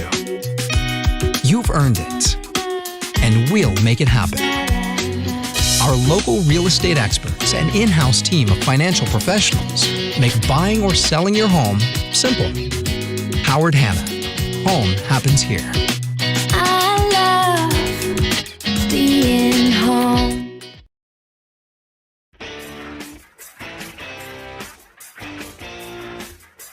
WNYathletics.com is the premier high school sports website in Western New York, providing the best sports coverage of Section 6 and Monsignor Martin leagues. Check out our page for daily game recaps and late-breaking sports news. Our online scoreboards are updated in real time. Never miss a goal or touchdown. Visit WNYathletics.com today or follow us on Twitter, like us on Facebook, and subscribe to our YouTube. Welcome back to WNYathletics.com. We are coming to you live from Johnny B. Wiley Stadium for the 2021, technically 2020 Fall 2 Section 6 Football Championships. It's the Class B matchup here this afternoon and just about ready for second half action between Maritime Health Sciences and the Iroquois Chiefs. Tied at 0-0 still through a half of play, and John Simon, Tom Prince here calling the action. The Chiefs set to kick off to Maritime to start the second half. Copeland and Thomas back deep to return for the Falcons. Actually, Copeland's up. Do you see? Oh, yeah. Hampton is actually back there. And it's a shorter kick. It's going to be returned by Foster as he's brought down right around the Falcons' 40. So a pretty good spot for Giant Washington and the rest of the Falcon offense to start this third quarter. Pete Gaglio with the tackle right there. Does a good special teams tackle right now. So let's see. We talked about it, right? What were going to be the changes that we were going to see come from the team? What I really think we may see even more running from Western New York Maritime, especially is we saw the wind really coming into play, especially when you were attacking what would be the backs to right now Maritime. That wind really is picking up and will have play into some of those passes in this game. Well, the Falcons coming out with a loaded backfield here on 1st and 10. And they're going to hand it off to Vaughn. He breaks a tackle. Now he's got room to run across the Iroquois 40, now down past the 30, and is finally tackled right around the Chiefs' 20. And like you said, Tom, Falcons stick to the run game. It's what's worked, and they get a huge chunk of yards on their first play of the second half. Yeah, this is exactly the way I thought they would come out and go after it. Go with the run. The run has been the most positive for you today. So a great start there for Maritime. And that was a touchdown-saving tackle there by Nate McGoldrick. Vaughn in the backfield again. Falcons at the Chiefs' 20. This is right around where their last drive at the end of the second quarter ended. Vaughn, first down, able to get a carry to the right side. However, doesn't look like he got any gain. Yeah, that's a good team defense right there by Iroquois as they go attack the run. So they give him one on that carry. It'll be 2nd and 9. Falcons offense turned the ball over twice in the first half, once on interception, once on a fumble that occurred just after a catch. That's twice on special teams, yeah, and then twice on special teams, but just the offense, yeah. Just 2 turnovers. Now 2nd and 9, handoff there from Washington. And that one's run for another short gain. That time it was Hampton. It looked like the first one in on the tackle there was the tight end, number 88, Noah Kedge right there, who's been big defensively today. He's absolutely done very well on both sides of the ball. This will be about 3rd and 6 for Maritime. Not exactly in a situation where they have to get the first down here. They're in 4-down territory, so could get these 6 yards on 2 plays, but I'm sure they would like to move the sticks here. 2:15 gone by in the third quarter, still scoreless. Washington under center, takes the snap, hands it off. It's Bridgers, and he's met right away. Kedge again, the first one in there for the Chiefs. And the whistle blows before they bring him down as that play stops. When an injured player on the field, it's an Iroquois player who's down right now. That'll bring up 4th down for Maritime as both teams going to go to their respective sidelines while the player gets attended to. Can't really tell who it is. They're down on the field on their back. So hopefully, whoever it is, they're all right and they're able to get up soon. Yeah. But 3 minutes gone by, and so it's what we talked about, though, John, right? It has been so far strictly the run that we've seen, which is exactly the way we thought Maritime was going to come out right here. But now what happens is as you start to do that, what you can start to do is the Iroquois starts taking chances in the box, right? Trying to go after that and try to get penetration into the backfield is what starts to happen. and some great defensive stops that we've seen right now for Iroquois. So what'll be the play right now that's got to happen for Maritime to try to get this first down? Because not only is it first down, but you're very close if you get that first down to be able to put points on the board. Yeah, it's a huge possession for the Falcons. Like we said, it's a scoreless game right now, and if they could find the end zone and take a lead on their first possession of the half, it would certainly be a nice shift of momentum. So I the think Iroquois, this is Tyler Berry. Yeah, and that'll be a key piece for Iroquois if he's able to stay in this game. Hopefully he is. He's walking back to the sideline almost under his own power. You know, he's got the trainer and coach alongside him, but seems to be okay. Walking off gingerly, but Yeah. you just wonder if, you know what I mean? Like, listen, I'm getting my bearings is what I'm doing. And let's hope that we're going to still see more of him today because he has been very big defensively for the Chiefs. Yeah, they've looked his way on the offensive side a few times. Barry, a senior wide receiver and linebacker. And, yeah, you said, Tom, he's very slowly walking, but hopefully he is all right. Might have just gotten his bell rung. But back to the action on the field. 4th and 6 for Maritime. They're at the Chiefs' 16-yard line. Washington takes the snap from under center, looks to the left side. He gets a throw away, and the player slips in the end zone, but did he complete it? He did! Wow. Addison Copeland with the sliding catch. The slide came before the catch, but the touchdown stands, and the Falcons get the first points on the board. It's 6-0 Maritime. We've seen a couple slips today by players, but boy, he slips and you see slips and turns his body back to be able to make that play. What a job. Addison Copeland comes up big for his team right there. We talked about his athleticism, his speed, but right there, just the hand-eye coordination to track that ball in while sitting on the turf. It's a highlight reel play, and now they'll look to add onto it with a 2-point conversion. Handoff to Vaughn. He cuts back to the inside, and there's a pack around the goal line. Did he cross the plane? He did not. So Iroquois stops the bleeding at 6 points, but the Falcons have drawn first blood. That 16-yard reception touchdown for Copeland. The first points of this game, and it's 6-0 Maritime. Yeah, first big points of the game, and for the most part was the run that got them down into that scoring territory. But then Washington finds Copeland through the air, and Copeland does a great job as he slips to still turn, to stay with it, do everything to make sure he can make that catch. And, you know, we said it off air during halftime, Tom, that the key for Maritime was to really take the most advantage of getting that first drive of the third quarter. Take some time off the clock, get some nice plays, and get some points on the board, and they did just that.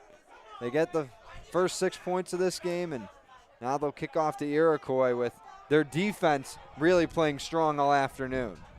Yeah, that's really, you can say, is the player of the game, right? Is the defense right now of Maritime, because they're the ones that have kept this 0 points, especially with all the turnovers that we talked about. Datch and Dalla kicking this one away. It'll be returned from the Chiefs' 20, and a nice return there by Boole as he gets out to the 41 of Iroquois. And Royster is the one who makes the special teams tackle on that one. So Barry has his helmet off on the Chiefs sideline. He's sitting down on the bench and is still being attended to by the trainer. So he will definitely, at least for now, not be a part of this offensive drive for the Chiefs. That'll take away one of their top receivers. And Tom, as you mentioned, the wind picking up again, and the Chiefs going into it right now on this offensive drive. 1st and 10 from their own 41. Kleitz trying to get somebody to jump maybe there, but no bites. Now he gets the snap, hands it off to Nolan, and he's brought down right away for no gain there. And it looked like on the tackle was number 50, David Wright, the junior defensive line linebacker, 6 foot, 210-pounder. That backs Iroquois up a yard. 3 minutes gone by here in this third quarter. You actually see Wright play catcher for the Maritime baseball team. He's a catcher, too, this big guy. There's something about these catchers around Western New York that they're also really good football players. Now Kleitz able to get the ball away Hampton came in totally unblocked. The pass was incomplete, but Kleitz took a big shot there from Ruben Hampton, who, as I said again, came in with all speed and no blocker on him. But give Kleitz credit for even making an opportunity to make that play right there. That is actually gets dropped there. I think it was to Nolan who actually dropped it. But Kleitz does an amazing play of turning in the air to be able to even make that a possibility. So bring up 3rd and long here for the Chiefs. They need 11 to move the sticks.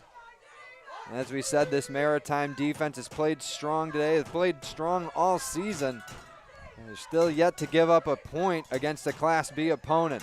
Kleitz looking over the middle again for Nolan. And that one just a little far from the outstretched hand of the Chiefs running back. You know, you wonder if the wind has any play here, right? Are you trying to put a little something more on it to get through the wind? Because we're watching those flags over there, and they are whipping. They really are. And we are in a press box that is cinder block here, and we can feel the wind, right, still come through. So we know it's really blowing out there. So that's a 3 and out for Iroquois. Copeland back around the Maritime 30 for the pump. It's a bad snap. The ball is loose. Maritime trying to pick it up, and it looks like they do. That's Evanuel Cook on the recovery. And this offense, after scoring a touchdown on their last drive, you're going to get a great starting spot here at Iroquois' 25-yard line. I think Bridgers had that first is who it was. If Bridgers picks that up, touchdown, that's exactly what that would have been right there. And you know, it's funny, Tom, we talked about the big difference in the first half was the special team plays that hurt Maritime Health Sciences. Now it's special teams there on the Iroquois side that has the Falcons in business. Yeah. So 1st and 10 from the Chiefs 25. Washington with 3 backs lined up behind him. He's going to hand it off to Bridgers, and he tries to follow the pack up the middle, and that'll be a nice gain there. That possession for Iroquois, less than a minute of game time. So they kept that Maritime offense on the field for just a short amount of time. It looked like the first man in on the tackle for Iroquois was number 39, Trevor Berry on that one.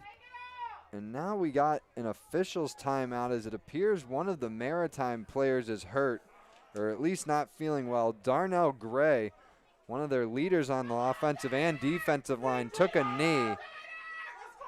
And now he's going to be helped off the field with trainers. Again, walking under his own power, just a little gingerly.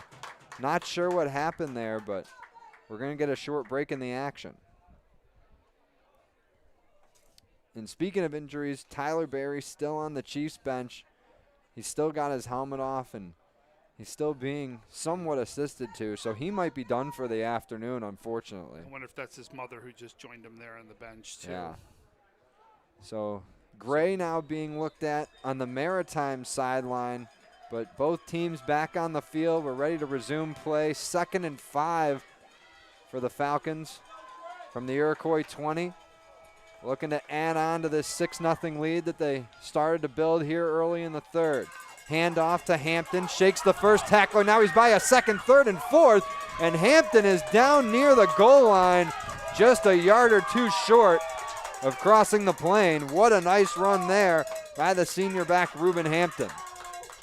Kind of what we saw right now, where you're seeing the running game take over in the second half here for Maritime. It's what we thought would happen, and it's been big so far as you're seeing both the running backs as well as the offensive line doing their job right now for Maritime. So they're at the 1-yard line of Iroquois, looking to add on to this lead. 3 backs lined up behind Washington. It's Hampton, Vaughn, and Bridgers. And he'll give it to Hampton. He gets a nice block and crosses the plane with ease for another Maritime touchdown. Their 2nd of the game, the first on the ground, and this one is for Ruben Hampton as he gets back-to-back runs to finish off this drive with points. Look at that, 2 scores and just about 5 minutes is all that's come off the clock right now. And here you go, You've got Maritime at least with a 12-0 lead. See if they convert the 2-point conversion right here to make it 14. They were stopped on their last one following the first score earlier in this quarter. We'll see if they can stretch the lead to 14. In the same 3-back formation behind Hampton. Fakes the handoff to Bridgers. It'll go to Vaughn, and he muscles his way in for the extra 2. So back-to-back touchdowns to start the third quarter here has Maritime in full control right now. It's 14-0 Falcons with 7:01 to play in the third. So now on the flip side, right, what does Iroquois have to do right now to put points up on the board and make something happen right here? You wonder if it's almost the same recipe, right? We've seen a lot of passing. You wonder if it needs to be a little bit more Nolan right now to open up the passing, right? Can Nolan open up right now the pass game for Iroquois? That's the question right now, what they can do to try to move the ball a little bit here. But they've got to get some sort of drive that sustains right here, because you do not want to do a quick out right here and put this offense back out on the field and possibly make this a 3-point score game. Right, the last possession for Iroquois, as we mentioned, took only about a minute of game time off the clock. It got the Falcon offense right back out on the field and got them into the end zone again. So we see another kickoff. Iroquois gonna let this one go out of bounds. So that'll help Kleitz and his group a little bit. But again, they've had great field position, yeah, right? Multiple times they've had great field position today. Now the question is, what are you going to do when you get that great field position? They're going to make them re-kick this. Yeah, they called a false start against Maritime. So we'll get a re-kick. But like you said, Tom, this is a tough spot for Iroquois to be in because they're now down 2 scores. And while even if Nolan runs well and it opens up the passing game, for the time being, at least for the rest of this quarter, Kleitz is going to be thrown into that strong wind. Which is why you wonder is if you run the ball or even the threat of running the ball, John, right, if you have more players stack the box or they're more worried about that run, that will open up the pass right there for you. So Maritime kicking from their 35 here. Again, it'll be Indala. Gets a better kick this time. It'll be returned from the Iroquois 20. Again, it's Boole. And he picked up some speed up the middle, but was met around the 35. And that is where Kleitz will start this next possession. You know, and if you're going to go to the passing game, I really like when they use the tight end in their passing game, right? Do you start to see when they go to the passing game, is Kedge more involved in the passing game? We saw that one play, remember, in the first half where it was almost for a first down, where they were down right now in their own territory, right? And he almost turned the corner there for a first down. Using the tight end could also be something very big to open up some things for Iroquois. Well, the offense has got to get something going here. They're down 2 scores, and the Maritime offense is only picking up steam.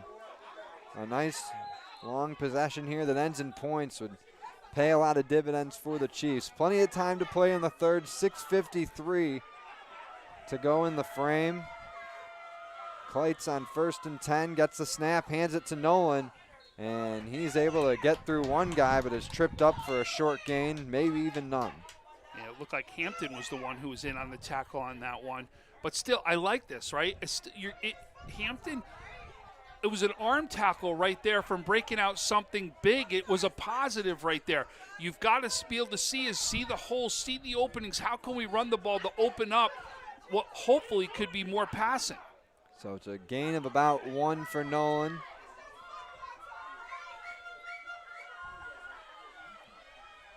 Kleitz puts Kedge in motion. Takes the snap, looks to throw. Gets one to the outside, and that one just short of Boole. Hits the turf, and it'll be incomplete. So that'll bring up another 3rd down for the Chiefs. And like we said, this is how their drives have been, Tom. They just haven't been able to find rhythm, and then they find themselves in a 3rd or 4th down situation and just haven't been able to convert so far.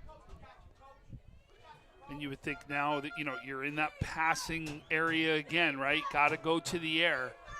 And one of their top receivers, Barry's still on the sideline. He's got his helmet back on, but it doesn't seem like he's going to be going back in the game soon. 3rd and 9, they hand it off, and Nolan is swallowed up there by the team of Copeland and Wright. And that'll bring up another 4th down for the Chiefs, and it looks like they're going to be punting, swapping out a lot of bodies. Another big defensive stop right there for the defense. I'm telling you, I understand that they've put points on the board, but right now, if you're naming an MVP, I'm sorry, it's the defense right now of Maritime and what they've done. Yeah, Maritime's defense kept this thing scoreless throughout the entire first half, and that has now led to, obviously, the Falcons getting a somewhat comfortable lead here in the 3rd quarter. Set to get the ball back. Another high snap, but it's handled. It's going to be running into the kicker. And punted away, and Copeland's going to return this, but as Tom said, it will not matter, although we get another flag thrown. But we'll see what gets all sorted out here, as there was a flag thrown after there was contact made to DeGrace. You would think that's some sort of block in the back right there, plus the running into the kicker right here.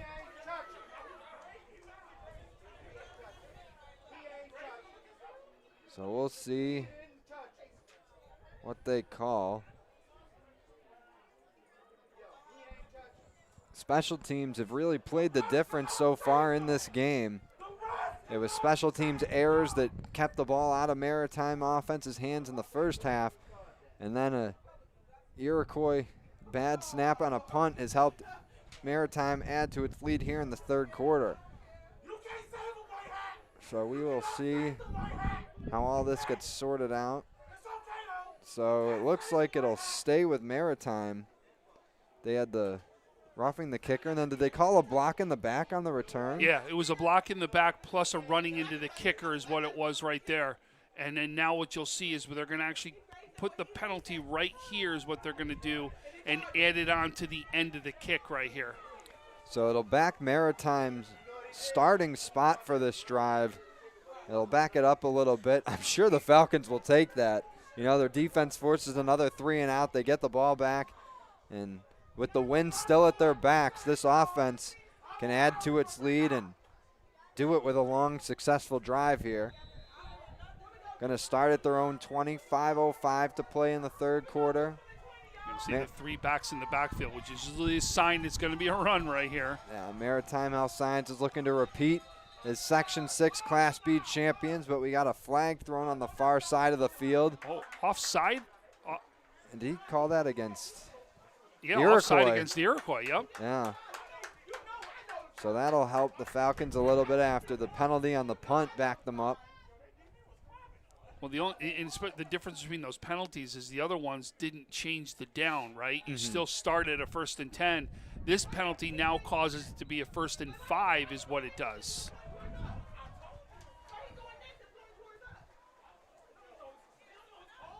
And so wait a second. Now they missed the call. It'll be against they Maritime. Changed it?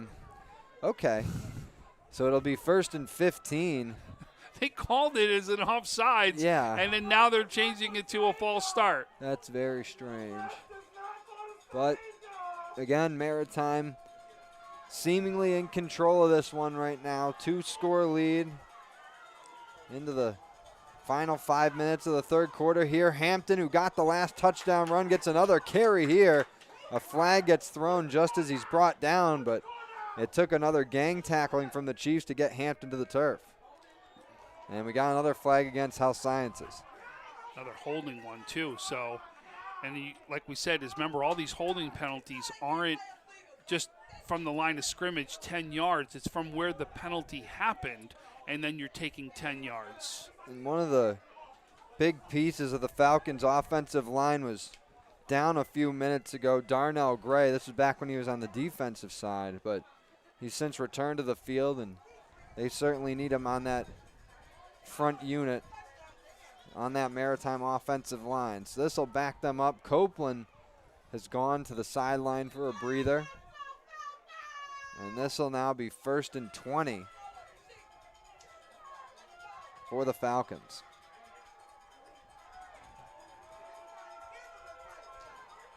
Crowd continues to stay in it here as we've finally gotten fans back at these games. Of course, allowed to have fans back. Washington fakes the handoff, looks to throw, completes. Oh, no, he didn't. Looked like Hampton had it, but after getting hit, the ball fell incomplete. And a nice play there by the Iroquois defender. Yeah, I mean, literally that hit is really what caused them to drop it right there. So it's a big hit because that would have got them back to the line of scrimmage, even a couple more yards right there. So that's a big play defensively. So bring up 2nd and 20. Clock stopped at 4:19. And think about it, John. If Iroquois can come up with a 3-and-out right here, this could be a great job to get unbelievable field position for your team and try to get something to put points on the board, to try to do it before the end of the third quarter and make this a one-score game. Copeland back on the field for the Falcons. He's lined up at the bottom of your screen to the left of Washington, along with Thomas. He's also got 2 receivers to his right. 2nd and 10, going to hand it to Bridgers, but he's got nowhere to go. That'll be another loss, and again, it's Kedge in there on the tackle for the Chiefs. Yeah, he's been big defensively. He really has for the Chiefs. Big third down play right here, right?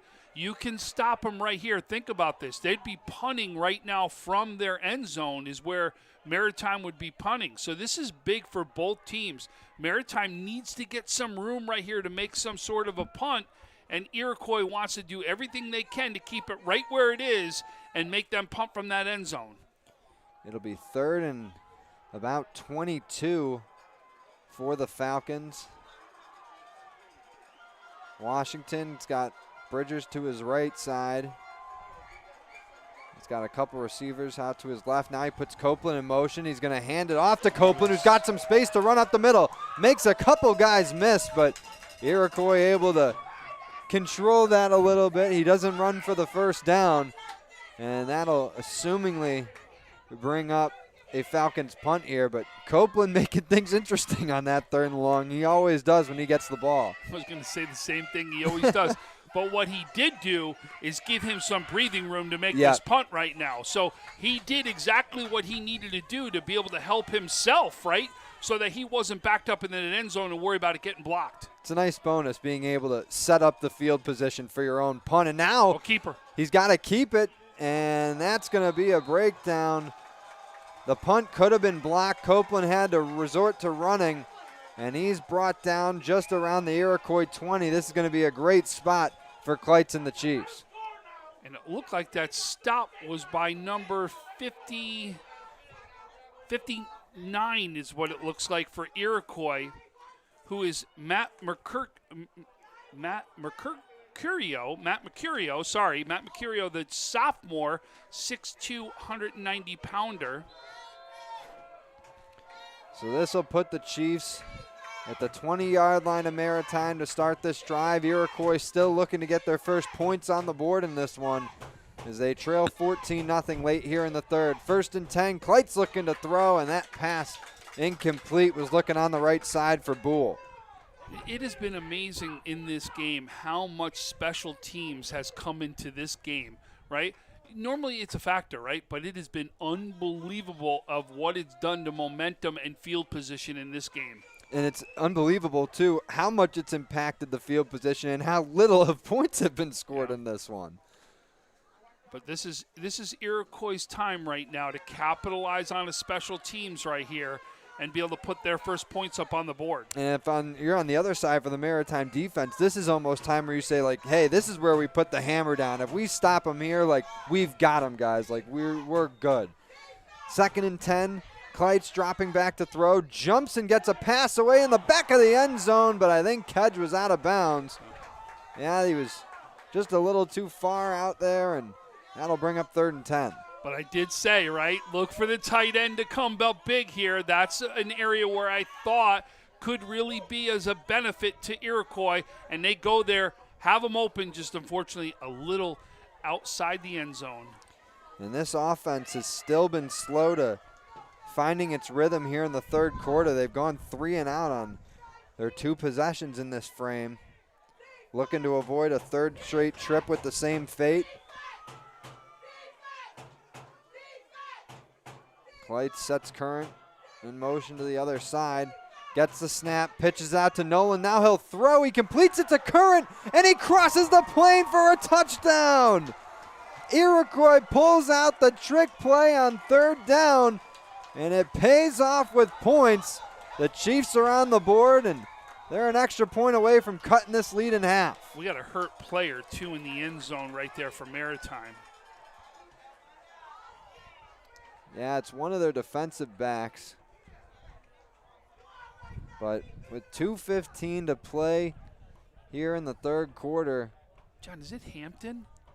Yeah, I'm trying to see a number. It very well could be, because I don't see 4 with the group walking back to the sideline. I don't see him on the sideline either. He's being attended to both trainers, or by both trainers right now, from Iroquois and Maritime. And I didn't even see how the injury had happened. He actually, after the play, went right out, like out of the way, because he obviously knew he had hurt to go down. But like, he was able to get himself out of the play is what he did. So I'm hoping, because he was able to do that he is okay. Well, that passing touchdown, at least from Iroquois, was from Blake Nolan to Ryan Current, senior to senior, on a very well executed trick play from the Chiefs. It was Kleitz pitching it out to Nolan, and Nolan was able to hit Current, who ran it in. Current did a good job of going up and getting that ball, Yeah. too, right? He had to go up and get it to go down and then be able to make his turn for the end zone. Does a good job at making that catch right there, though. Well, and like you said, Tom, it was Nolan that was going to open up the passing game for Iroquois in this game. It's just you didn't think that he would actually be the one throwing the ball. So it wasn't 4, it was 3, actually. So it was Zeke Taylor is who it was. He's getting helped up to his feet, and he's also going to gingerly make his way over to the Maritime sideline, but glad to see he's okay. Absolutely. That's exactly what we wanted to see, is to make sure he's okay. So as it stands now, it's 14-6. Maritime Health Sciences in front. And we'll see what the Chiefs do here. It looks like they're going to go for 2, because they've got all their big offensive pieces out there. And Kleitz is lining up like they're going to run a play. Yeah, they're not kicking this. They're going for it. So, again, special teams going to have something to say in this game, right? So Iroquois going to go for 2 here, try to cut the lead to 6 points. Kleitz got a tight end to each side of him, along with Nolan behind. He's going to hand it to Nolan. Nolan might have slipped, and is he short? He is, and that'll leave it at 14-6. Maritime able to stop the bleeding there. Yeah, I agree with you. I think he slipped on that one is what happened. So a nice break for Health Sciences. They keep an 8-point lead. And so that's a big deal, Tom. That 1 point is a huge difference, or 2 points, I should say, is a huge difference. I said the same exact thing just before it happened, right? Special teams could come into play again, and here it is, 2-point conversions of who does it and who doesn't, right? To be able to win this game. It happened, right? Maritime misses the first one, gets the second one at the 14 points, but now Iroquois got to convert the next one if they're going to go ahead and tie this ball game up. Their defense also has to come up with a stop here, as Maritime Health Sciences has scored on each of their last 2 drives in this quarter. Or actually, they didn't. They were stopped on the last one, but they've still got 2 touchdowns in this frame. The Iroquois defense bounced back on its last time out on the field, but if they want to keep this game close, they're going to have to repeat that on this stand. So they're ready to kick it away. They're going to squib it a little. It's going to be returned from the 25 by Thomas. He splits some defenders and gets tripped up just short of the 40. But a nice return there. Looked like the tackle was by number 26, Wilson Justice, the junior who does the trip up right there. Does a good job of getting him by the ankles. So we'll see this Maritime offense back on the field. They didn't do too well on their last drive, barely got outside their own 20, and then their punt attempt was just kind of broken down and gave Iroquois the short field, which led to the score. So Falcons definitely want to take some more time off the clock on this drive, maybe even take it into the fourth quarter. The wind has died down for the time being, but it's still at their backs. 1st and 10 run for Vaughn. He's swallowed up quick. And there was a little bit of extracurricular activity after the play, but no flags thrown. Some of the Maritime fans might have been looking for a call there, but nothing being done. As we're inside 2 minutes to play in this third quarter, 140 and counting, as it's now a one-score game in this Class B championship matchup between Maritime and Iroquois. 2nd and 9 here for the Falcons. Washington got 3 backs lined up behind him, 1 receiver out wide to each side. Takes the snap, hands it to Hampton. He's got some room to run, but doesn't get much on that right side. It'll only be a gain of a few. But doing what they need to do and get that clock running, right? Really, what they want to do is start taking time off this clock. A much longer third quarter than what we've seen. Yeah. Passing is really what came into play right here. And anytime that passing or those incomplete passes just been stopping the clock. Well, we're inside 50 seconds now, and that clock continues to move. Maritime going to have to get at least 1 play off before the quarter, and it comes to an end. It's 3rd and about 6. Again, they got 3 backs lined in a row behind Washington. He's going to drop back to throw, slips a little, but stays on his feet. Now he'll run it himself and stretches out past midfield for the first down. Jayon Washington staying composed there and just waiting for the right moment to run ahead, and he's able to move the sticks for the Falcons. And I think that is how we will enter the fourth quarter, with the Falcons right at midfield. The clock is going to run down to 000, and that'll do it. So through 3 here in the Section 6 Class B championship game, the Maritime Falcons leading the Iroquois Chiefs 14-6. We'll take a quick break before the fourth quarter, so stay tuned here as we'll be right back on WNY Athletics. At Cairo First Wellness, your health and well-being is our passion. Let us take care of you and your family like one of our own. Cairo First Wellness Center is dedicated to providing patients long-term relief and teaching them how to continue taking care of themselves. With a blend of different techniques, services, and personalized treatment plans, we'll help you find wellness in a way that's right for you. Between chiropractic care, spinal decompression, nutritional counseling, massage therapy, custom orthotics, and more, your relief is in our hands. If twisting, popping, and cracking intimidate you, our Pro Adjuster restores the same range of motion as a physical adjustment would with gentle, repeated tapping. Dr. Mo at Cairo First has been taking care of my back needs for the past 4 years. His staff treats you like family. I've had the traction, I've had the massage done, and every time leave here feeling fresh and brand new. Cairo First Wellness Center. Your health and well-being, our passion. Welcome back to WNY Athletics. Start of the fourth quarter here between Maritime Health Sciences and Iroquois in the 2020 Fall 2/Spring 2021 Section 6 championship game. 1st and 10 here for Maritime. Bridger's on the carry, and he tries to work his way for a big game, but only gets about a yard or so on that run. John Simon, Tom Prince here for WNY Athletics. It's the final championship game of this weekend here in Section 6. We already got winners from AA, A, C, and D last night, and now we're just looking to get our B winner before we finally close the book on this spring football season. A lot of people did not think we were going to get to this point, be able to hold sectional championships. It has been done. Glad to see. Congratulations to Section 6 on this.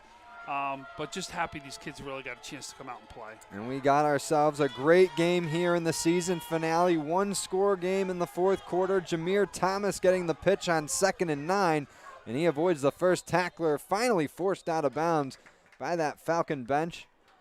And that'll bring up 3rd and looks like about 3.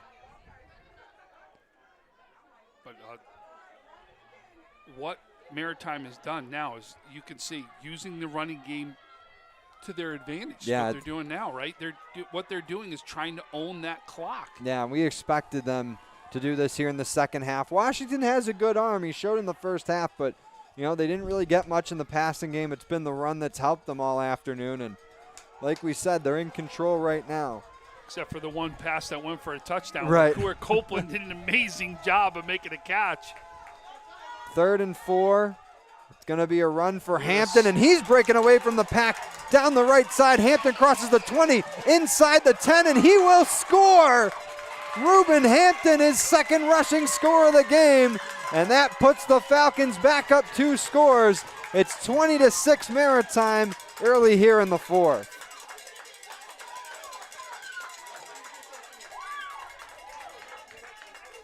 The running game comes up big again. And what we talk about, any of these players, if they get to the outside and get there quick, look what's going to happen. Hampton does it again. And that's his second rushing score of the game. A little bit longer than the first. His first came from a yard out. That one was from 35-ish or so yards. And now we're going to get another 2-point conversion here. They were successful on their last attempt. Washington going to look to throw here. He's got time. Now finally brought down. Looked to get it away, but couldn't find anyone, and that'll leave the Maritime lead at 14. I think that was Trevor Berry on that one who made that tackle right there to stop the 2-point conversion from happening.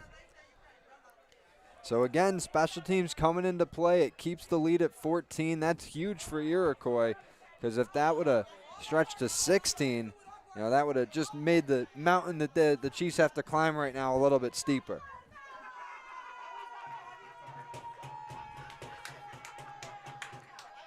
So it's 20-6 Maritime, 10:50 to play in this one. And now, Tom, that wind starting to pick up again. It started to die at the end of the third quarter. It's picking back up, and now the Chiefs, with a little bit of an advantage here, they have it at their backs. Bingo. That's the difference right here. It's really now with that wind, they can really hopefully use that to their advantage because they've been wanting to pass the ball.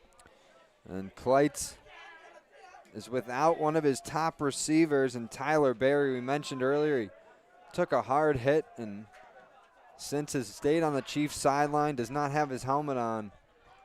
Unfortunate end to a great season for him. As we mentioned, it's a Section 6 championship game. There are no state playoffs. This is the last game of the season for both these teams. Is that kickoff going to go out of bounds around the Chiefs' 20? So again, they're going to get a great starting spot. I mean, think about it too. Like the winner of this game, we could have easily been talking about making some damage on a state championship run. No doubt Lancaster, the 5-time defending sectional champions now, could have easily made a sectional run, right? I mean, South Park, 2 championships in a row now, and they just beat who everybody thought was a state championship favorite. And so you could almost say, was that game a state championship caliber game there? For that one. I mean, it was a thriller, unbelievable. Franklinville, Ellicottville, no doubt would have been competing for a D championship that was out there. And then Medina, we've all talked about how great Medina looked this year.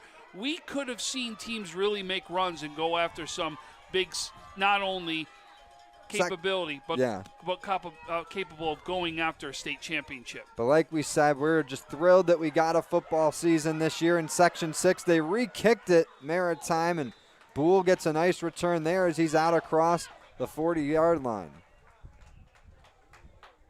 So 10:43 to go, 14-point deficit for Iroquois, and I don't want to say it's now or never territory yet for Kleitz and company, but they got to put something together on this drive to not only stay in the game, but really, keep their heads in and keep their confidence up. And what really becomes important is because of the running game of Maritime, they're going to take time off the clock when they get the ball. So that's why this drive is so crucial right here.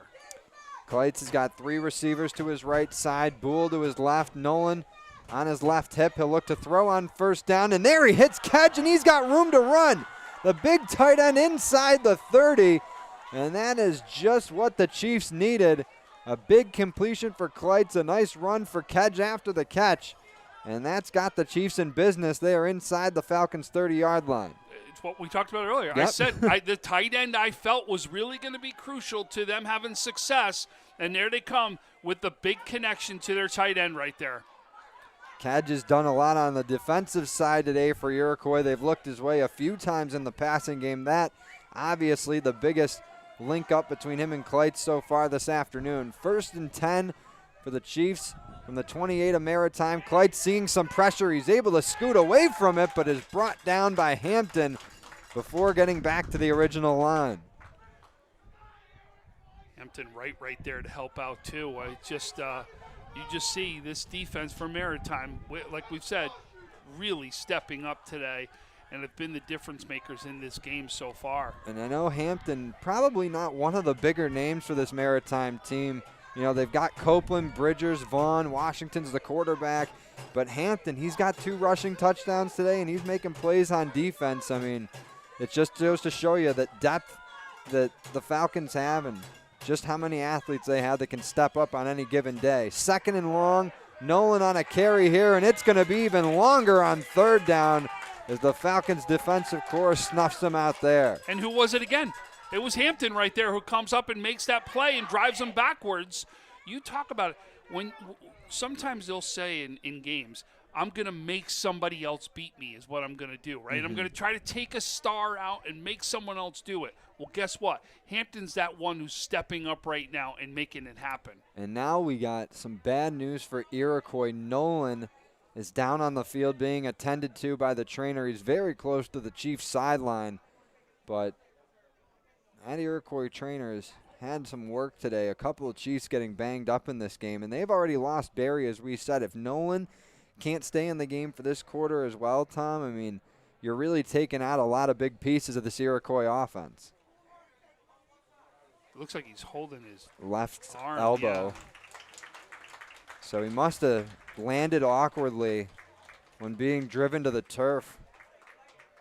Don't want to diagnose anything from up here. Obviously, I am not qualified. I don't know about you, Tom. Oh, no. But listen, I may work in medical office, but I'm not one that you want diagnosing anything. So we get a little bit of a stop in the action here. 9:02 to play in this quarter. And, you know, Tom, we just talked about that big connection between Kleitz and Hedge got Iroquois inside the 30, but now they're back to another 3rd and long. They've faced these all afternoon, and that's one of the big storylines is the Chiefs' inability to convert on these big 3rd down plays. Yeah, that really has been the difference. And and not only that, haven't been able to convert on what has been drives that have been on the other side of the field. Yeah, right? they've gotten themselves there. They've gotten towards the Falcon end zone, just haven't been able to push through. The only time they did was when they got the short field after the block punt. On a, on trick play in essence too, you know? Yeah, so inside 9 minutes to play on this one. Kleitz without Barry and Nolan for the time being as running back and receiver. Takes the snap, and that one is not what you're going to want to see if you're an Iroquois fan. Kleitz running right into his blocker. That's a big loss and another 4th down. And that's just tough for Kleitz. His blocker there, Evan Kingston, senior tackle, 6'3", 260 pounds. Don't want to run into a guy of that size. That'll knock the wind out of you. But for the situation that they're in right now, down 14, 8 minutes and counting to go here in the 4th. They're going to go for it here on 4th and long. They need about 21 to get the first. Kleitz avoids the pressure, gets a throw off. He's got Curran in the end zone, and it's complete. Touchdown, Ryan Curran. Just when you thought the Chiefs were out of it, they dial up the long ball and find a guy in the end zone. Curran makes the catch, and the Chiefs are staying in this one. It's 20-12. With that touchdown. Now special teams will come up big. We talked about this, right? You got to convert one of these to stay in this game and have a shot at it. And that was about a 45-yard touchdown pass from Kleitz to Current. And by the way, Nolan's back in the game. So we'll see a 2-point conversion attempt here for Iroquois. Low snap for Kleitz, or it went to Nolan. No, it was a low snap for Kleitz. I didn't even see where that was. He kicked it as it went by because it was on the ground. Yeah, I thought I lost the ball there for a moment. I saw Nolan take off. I thought he might have gotten it. But yeah, no, it was on the ground, and when Nolan came up, he kicked it with his feet, and that's when it went up from there. So no good on the 2-point conversion for Iroquois. It keeps the Maritime lead at 8, so the Falcons got to be coming away a little bit happy with that. But still, at least because what their defense has done, stopping 2, still gives them a chance to stay within 1 possession right here, as we've got a 1-possession game with 7:50 left in this one. So you look at, just the scoring in this game. 2 touchdowns for Hampton on the Maritime side, both via the rush. 2 touchdowns for Current on the Iroquois side via pass/reception. I mean, what a game both these guys are having here today. Yep. I mean, literally you thought it was just a prayer right there, and he really found his open receiver, rolled out to give himself some time, right? Yeah. Because they were getting pressure. Does a great job of rolling out and finding his man. So Current, his 2 receiving touchdowns today, the first coming from Nolan on the trick play and then from Kleitz on that 40-plus yard bomb, has us back to a 1-score game, and that one going to be booted all the way into the Falcon end zone for a touchback. And they will start this next drive at their own 20. So this is a big possession for Maritime. It really is. Because, you don't necessarily have to get points. You've got the 8-point lead, but you want to at least get down the field somewhat to, even if you're forced to punt, you don't want to give Iroquois a short field. Right. But at the same time it also becomes just as big for Iroquois, yeah. Right? Because you don't get time, and they take time off the clock. They don't need to score. They just need to get as much time off this clock as is possible. Remember, they're the ones with the lead right now. Right. But Iroquois, we saw what happened the last time. They pinned Maritime back in their own end, and they forced them to punt. The punt broke down, and the Chiefs took over at the 20, and it led to their first score of the game. 1st and 10 here. The handoff to Vaughn, and he's able to scoot ahead for a gain of about 5. And that is the key for Maritime right now. Hand the ball off to your backs, pick up yards, and kill some clock. And trust me, they'll take 5 yards a clip all day long. Oh, yeah. Because that'll just mean first down after first down with the clock just keep winding down. 2nd and 5 for the Falcons here. Washington under center, going to hand it off. And that time, that's a short run. Again, it was Bridgers this time, actually. And that'll bring up 3rd and short. It was actually a nicer gain than I thought. He picked up about 3 yards on that run. That was Wilson Justice on the tackle, the junior defensive end. But a big 3rd down right here, right? Yeah, huge 3rd and short. Inside 6 to play, nearing 6.5 to go in the game, actually. At least in regulation. Washington under center, gets the snap, hands it off. And Vaughn might have gotten enough for the first. We'll see where they mark the forward progress. Yeah, they did. They're already moving the sticks. So a strong run from Maurice Vaughn. We saw him a lot in the first half get those carries. Since then, the distribution of the ball has been spread out a little bit more for this Maritime team, but it's worked for the Falcons. It's not necessarily next man up. It's just, hey, whatever man's around, we'll give it to him because we got confidence in a lot of our guys. So we're more than halfway through this 4th quarter now. 5:50 and counting left in regulation. 1st and 10 for the Falcons from their own 31, holding on to that 8-point lead. Handoff to Hampton. Has some room to run along the left side, but he's tripped up and brought down. And that was a nice play there from Iroquois' Kendall Mariacher.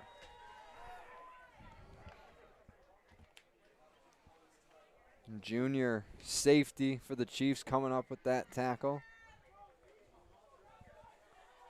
So it'll bring up 2nd and 11, so it's a loss of 1.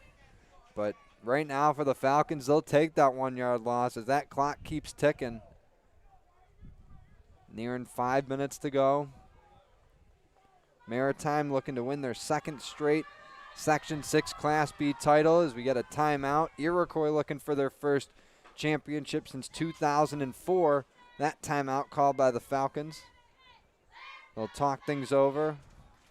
And we'll take a quick break as well. Stay tuned. We'll be right back for more fourth quarter action here on WNY Athletics. When it's time to sell your home, start with a visit to howardhanna.com, ranked the #1 real estate site for sellers.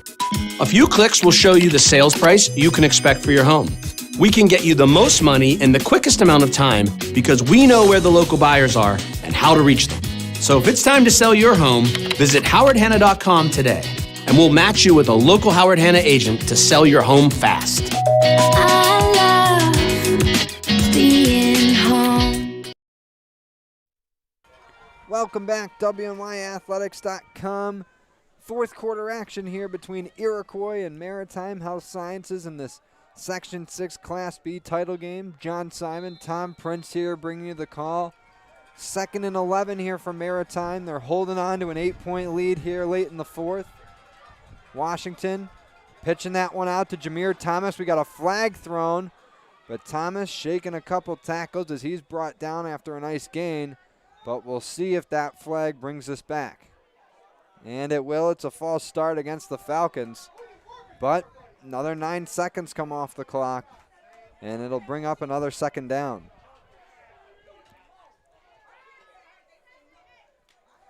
Yeah, I mean, this is what we talked about coming into this drive, right? Just Maritime wants to just keep running. There's no reason to pass the ball. Don't stop the clock at all right now. Keep doing what your strength is, and that's run the ball, run the ball, run the ball, because it's exactly what you want. Look at 440 right now and ticking. Yeah, they need 16 yards to get the first here. It's 2nd and 16 at their own 25. They've already taken over 3 minutes on this drive, right? Yeah. And it's only a 2nd down. Yeah, and they seemingly haven't gone anywhere on the drive, too, which is incredible. They've taken so much time off but haven't moved up the field. Washington handing that one off. That's Vaughn actually able to break through the middle. Gets back to the original line of scrimmage. Actually, maybe a little further. It'll be 3rd and 9, maybe 9.5. Barry was the one in on the tackle on that one.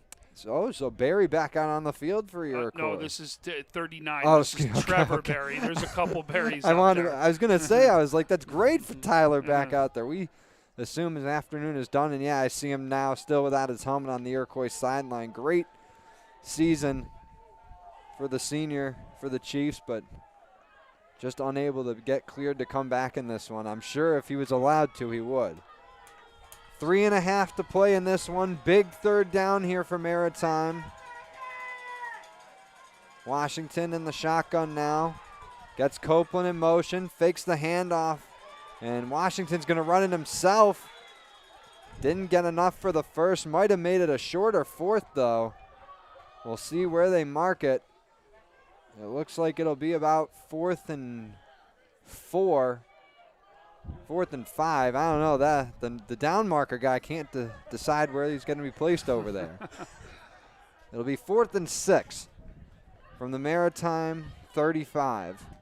They're going to punt this, and we've seen already some blocks. We've seen some different things in the special teams already. And Copeland's punting into the wind here, too. Yeah, that's another big one. So, and look there's nobody back. They're going to go block this. You might as well send the house on this. The last time Maritime punted, Copeland lost it, and Iroquois took over at the 20, and it led to the Chiefs' first touchdown, and now we get a timeout. Yeah, you wonder if they weren't ready for the punt at that point, or they're just going to, like we said, send the house and try to go for the block. They've already got a block so far today. Think about it. You get a block right here with 3 minutes left inside this game down in this territory. You're going to give your team an opportunity to score. And the other thing, too, Tom, is even if you don't get the block, even if Copeland gets a clean punt off, I can't imagine he's going to get enough to get it to go all the way for a touchback. And with him punting into the wind, it's not going to be a great kick most likely. And with how Kleitz looked on that last drive, completed some deep passes, especially the one that ended up in the end zone for Current's latest touchdown. I mean, if you're Iroquois, you might be comfortable with your offense having 60, 70 yards to go for a touchdown late here in the game.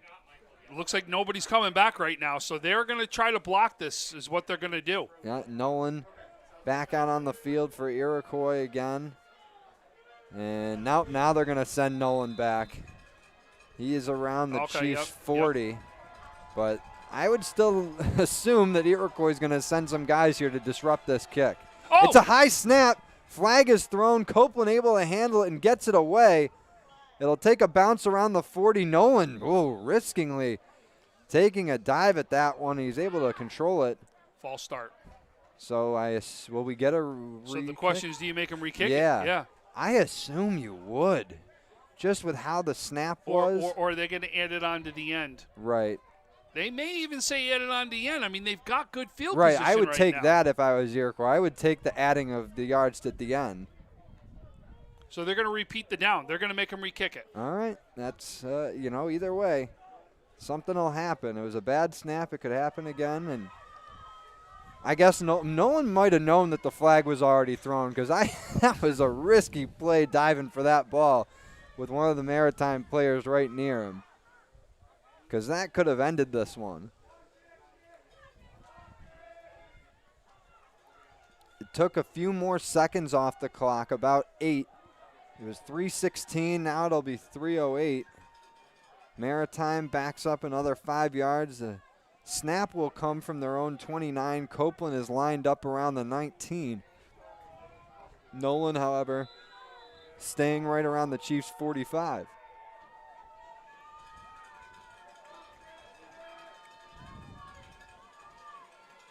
It's another high snap. Copeland able to get it, but it's a worse kick.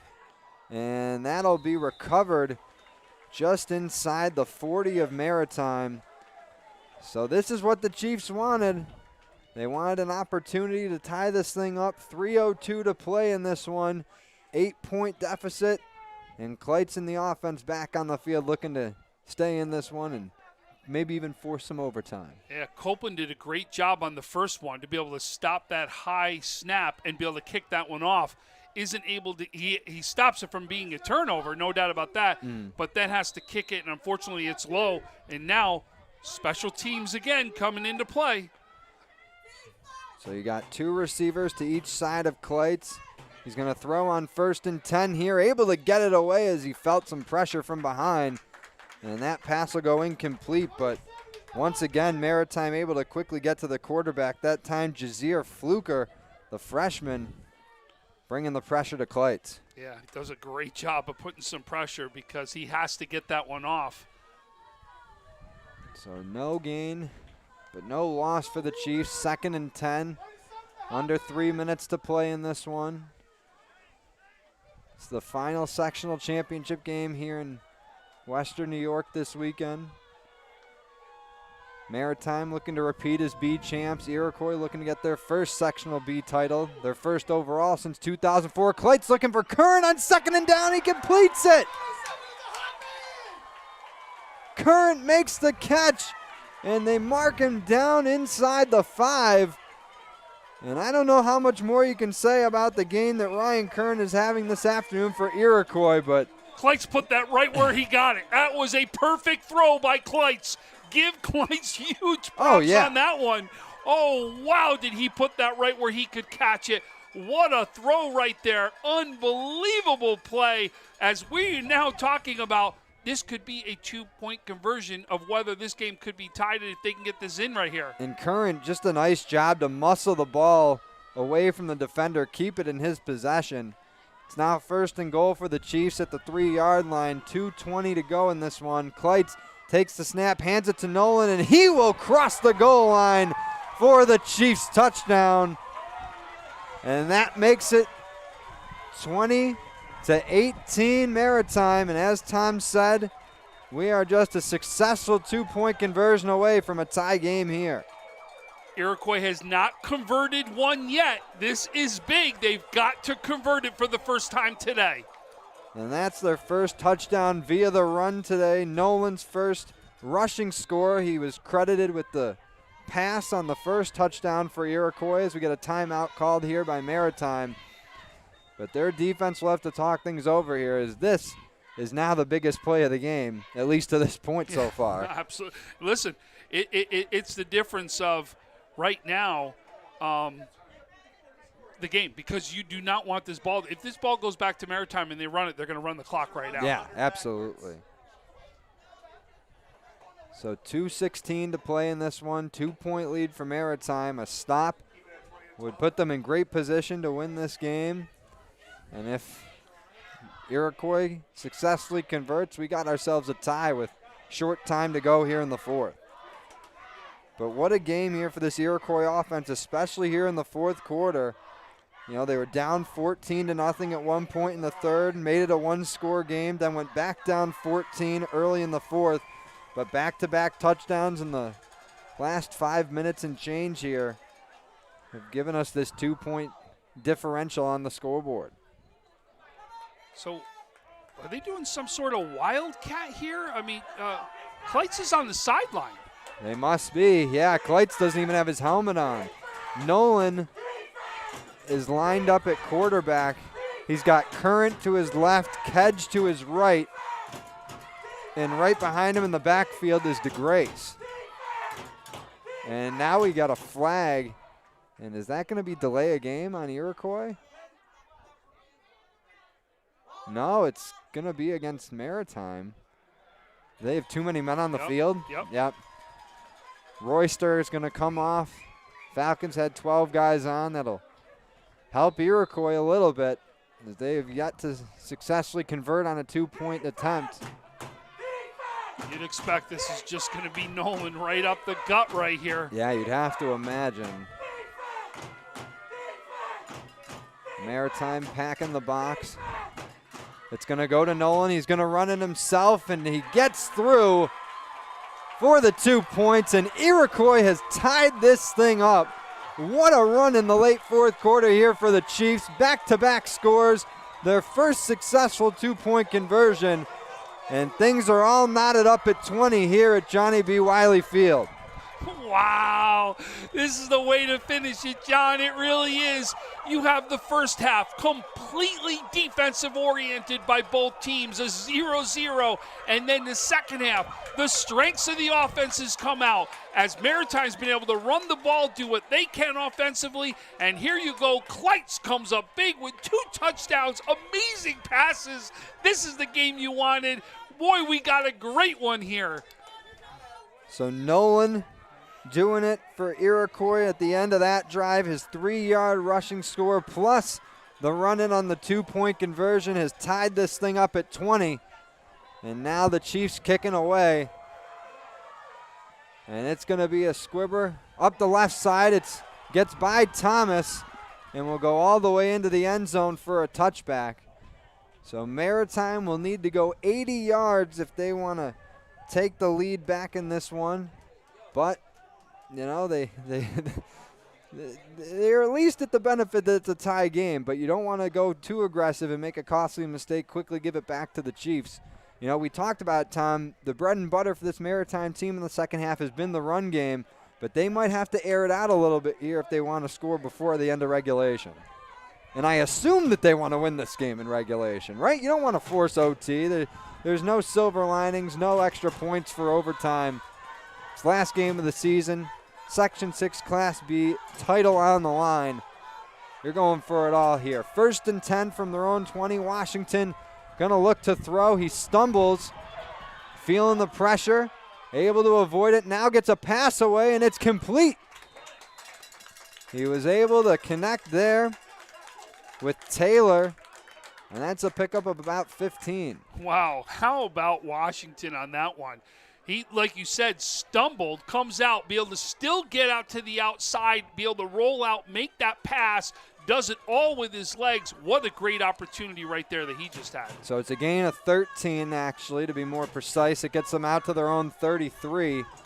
Clock rolling, though, 1:45 and counting left in this fourth quarter. Washington, again in the shotgun, takes the snap, rolls to his right, is being chased by a trio of Chiefs, and he's nearly intercepted. And no other man than Ryan Current could have been the one to make that play. He had his hands on it, but the ball falls to the turf, and that is a huge catch or break for Maritime. Give Copeland a little credit on that one. Yeah. Copeland got the hit on that knocked that one out, too. So Copeland becomes the defensive player on that one and does a great job of getting that knocked out. Well, they catch a break, the Falcons do on that one. 89 ticks left in this fourth quarter. It's going to be 2nd and 10, but that would have been as costly of an interception as any if Current held on to that one. 3 guys lined up to the right of Washington here. He's got one to his left and one running back on his left hip. Got a lot of noise coming from the Iroquois side of the stands here as they're trying to energize that defense. Washington able to avoid the first 2 tacklers, still sees some pressure. Now he's going to use his legs to move up ahead, gets across the 40, and he had to protect that football. As now we get a timeout called on the field by the Falcons. Wow, protect the football. He almost gets sacked twice right there. Again, does it by his legs. He has been huge on this drive right now to be able to make anything positive happen for Maritime, because you're seeing these Iroquois defenders getting in that backfield and causing havoc back there. Yeah, no, Washington has used his legs a lot today to extend plays, pick up yards with his legs, or even just buy more time to find an open receiver with a pass. But that run, a huge one, makes it 3rd and 1 as opposed to what could have been a 3rd and 15 with the sack. Think about that, 3rd and 15 and then possibly having to punt the ball, right? Right. Now you've actually given your team an opportunity here to get a first down, and possibly if you do get that first down, at least know that you're going to control the rest of the quarter right here. 1:16 left in regulation. Tie game between Maritime Health Sciences and Iroquois. The winner is the Section 6 Class B champ. Couldn't really ask for more for a season finale here. Washington looking over to the Maritime sideline as some of the officials are still talking with Ty Parker.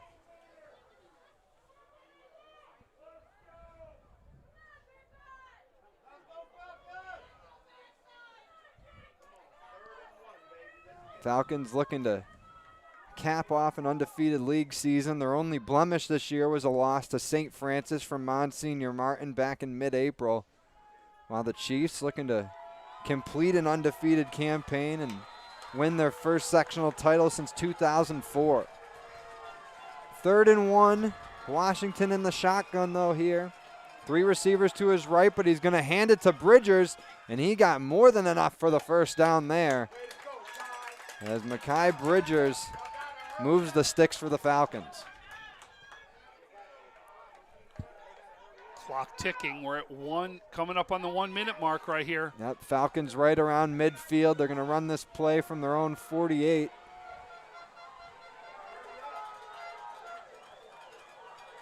Washington in the shotgun, 2 receivers to each side. Takes the snap. Looks to his left, and now he's going to, oh my goodness, he avoids the pressure from Kedge. No Washington stays on his feet and is forced out of bounds.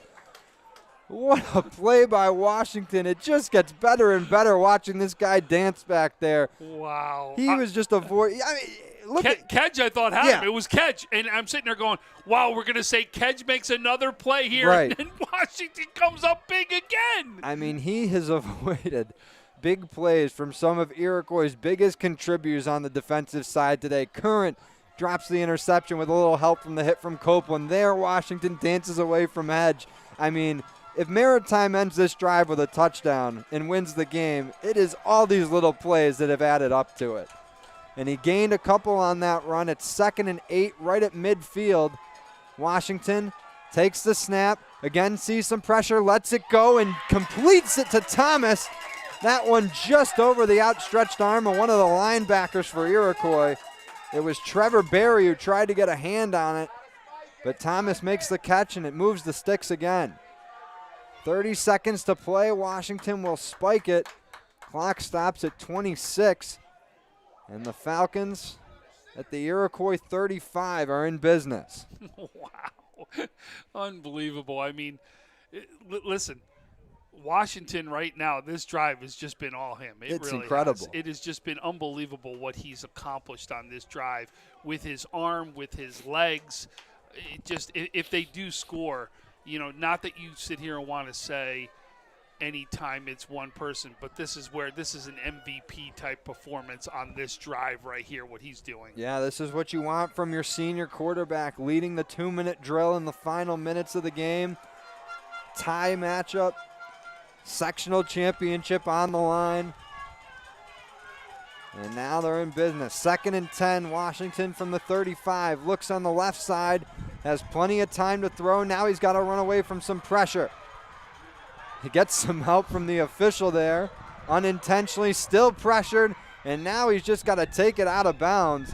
It's going to be a loss of about 5-7 yards. And that also took a lot of time off the clock, yeah. Tom. Half the time that was on the clock, it's down to 13 seconds. Yep.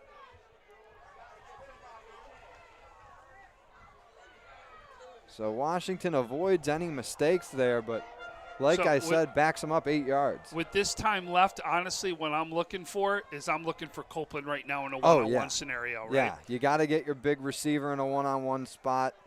He's got where the height, got the speed. You're going to take all your guys out. You're going to get as many receivers on so you can cause a one-on-one matchup with Copeland, and I'm looking for Copeland to go up in the air right now, and you got to take your chances with him. And it's 3rd down.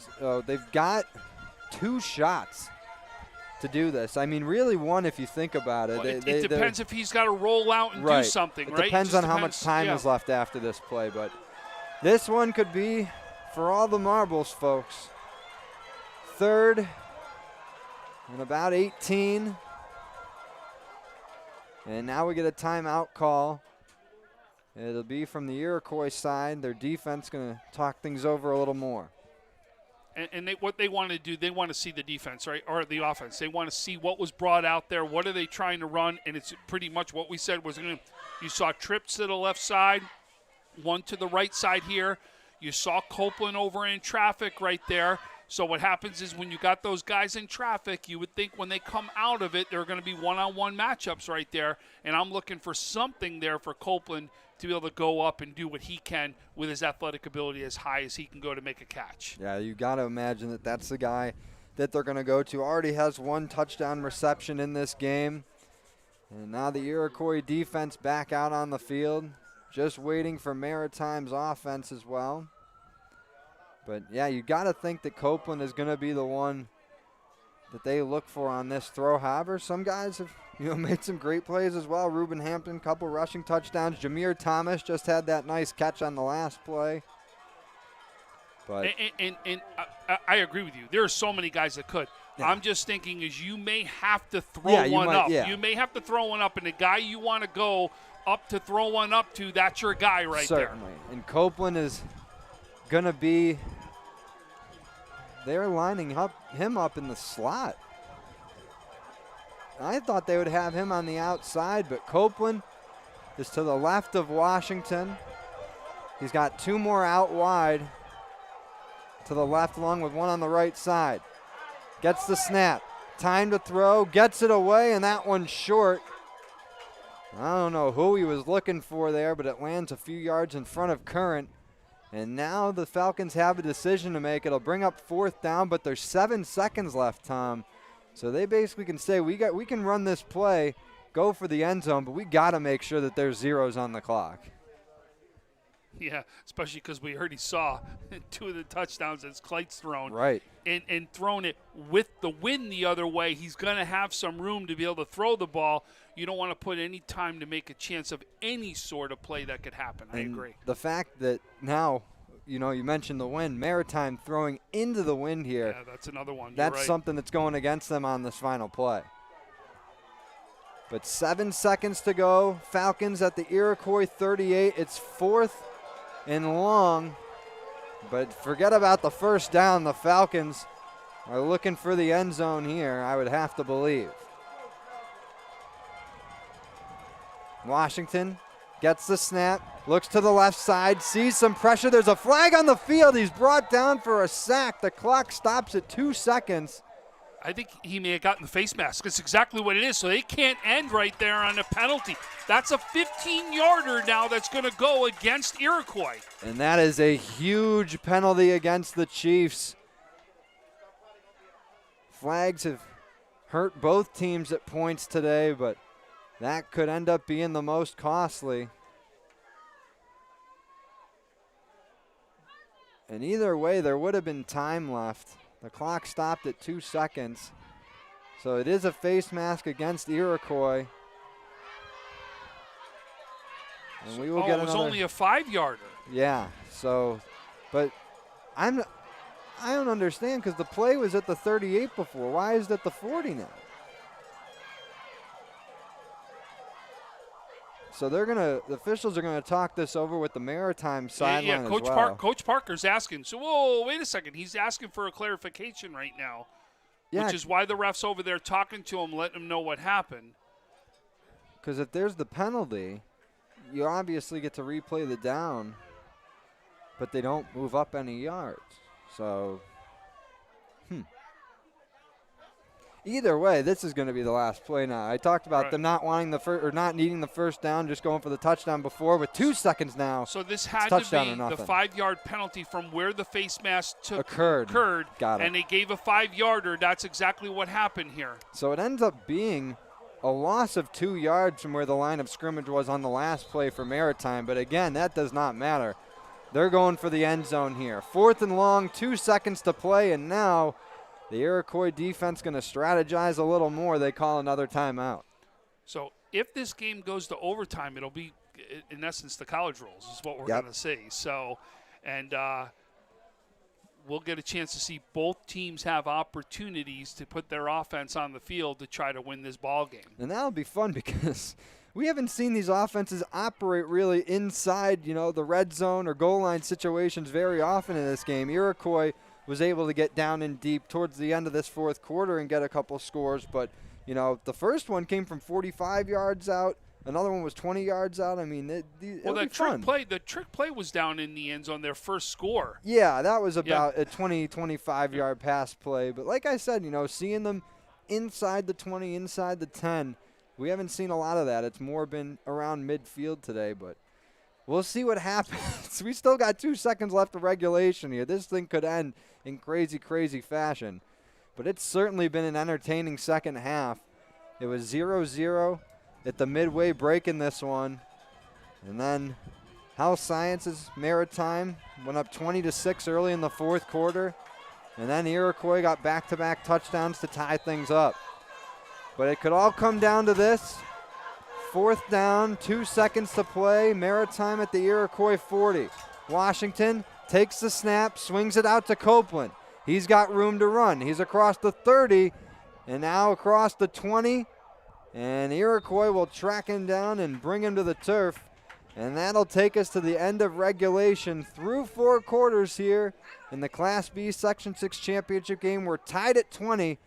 And Iroquois and Maritime Health Sciences about to head to overtime to see who gets this Class B title. We'll take a quick break before the extra period, but stay tuned as we'll be right back for more action here on WNY Athletics. At Cairo First Wellness, your health and well-being is our passion. Let us take care of you and your family like one of our own. Cairo First Wellness Center is dedicated to providing patients long-term relief and teaching them how to continue taking care of themselves. With a blend of different techniques, services, and personalized treatment plans, we'll help you find wellness in a way that's right for you. Between chiropractic care, spinal decompression, nutritional counseling, massage therapy, custom orthotics, and more, your relief is in our hands. If twisting, popping, and cracking intimidate you, our Pro Adjuster restores the same range of motion as a physical adjustment would with gentle, repeated tapping. Dr. Mo at Cairo First has been taking care of my back needs for the past 4 years. His staff treats you like family. I've had the traction, I've had the massage done, and every time leave here feeling fresh and brand new. Cairo First Wellness Center. Your health and well-being. Our passion. Are you in pain from a no-fault car accident? Don't wait. Call RES Physical Medicine and Rehab today and take advantage of our 24 to 48-hour appointment pledge. One of our medical professionals will see you within 48 hours. RES offers DXD imaging for a more accurate diagnosis in less time. This allows our doctors to coordinate the most effective treatment plan to get you on your way to recovery faster. Feel better with RES Physical Medicine and Rehab. Click or call today to learn more. When it's time to sell your home, start with a visit to howardhanna.com, ranked the #1 real estate site for sellers. A few clicks will show you the sales price you can expect for your home. We can get you the most money in the quickest amount of time because we know where the local buyers are and how to reach them. So if it's time to sell your home, visit howardhanna.com today, and we'll match you with a local Howard Hanna agent to sell your home fast. I love being home.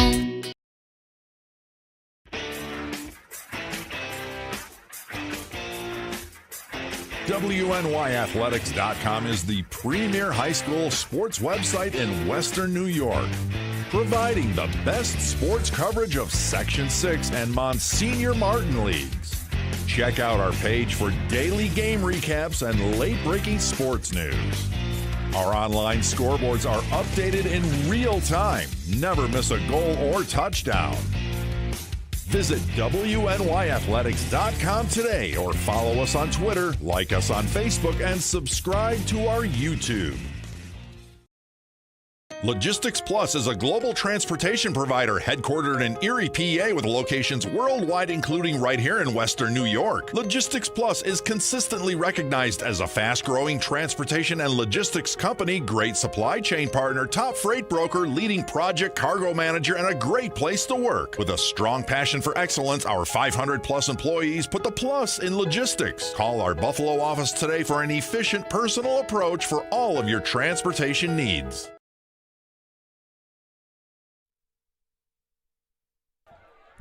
Welcome back to WNYathletics.com. John Simon, Tom Prince here from Johnny B. Wiley Stadium in Buffalo as we are bringing you the Section 6 Class B championship game between Maritime Health Sciences and Iroquois. And this one has been as good of a championship game as you could ask for, folks. 20-20 tie as we're about ready to start the extra frame here. And Tom, you know, late fourth quarter push by Iroquois, back-to-back touchdowns to force overtime, has us ready for this extra period here. Yeah, 20-6, if you remember at one point. 14-0, they came down. They were down by 2 scores and come back to tie this one up. It's been really the strength of the passing game of Iroquois, the strength of the running game of Maritime. A lot of turnovers, special teams have come into play, right? We've seen a lot of different things happen in this game. There's been tons of storylines as we're going to see this one play out as they will take it from the 20-yard line right here as Maritime's going to go first. So we will see that Maritime offense that was just unable to get into the end zone at the end of the fourth quarter. They ran out of time on the clock to pull ahead before the end of regulation. 1st and 10 for the Falcons. Washington handing it off to Bridgers. He goes up the middle and fights his way through the pack for a nice gain. Yeah, that's a nice first down run right there to help his team. Yeah, it cuts the way to the first down marker in half. It'll be 2nd and 5. And if the Falcons just run 4 plays of 5 yards up the middle in this possession, Tom, I think they would be more than satisfied with that.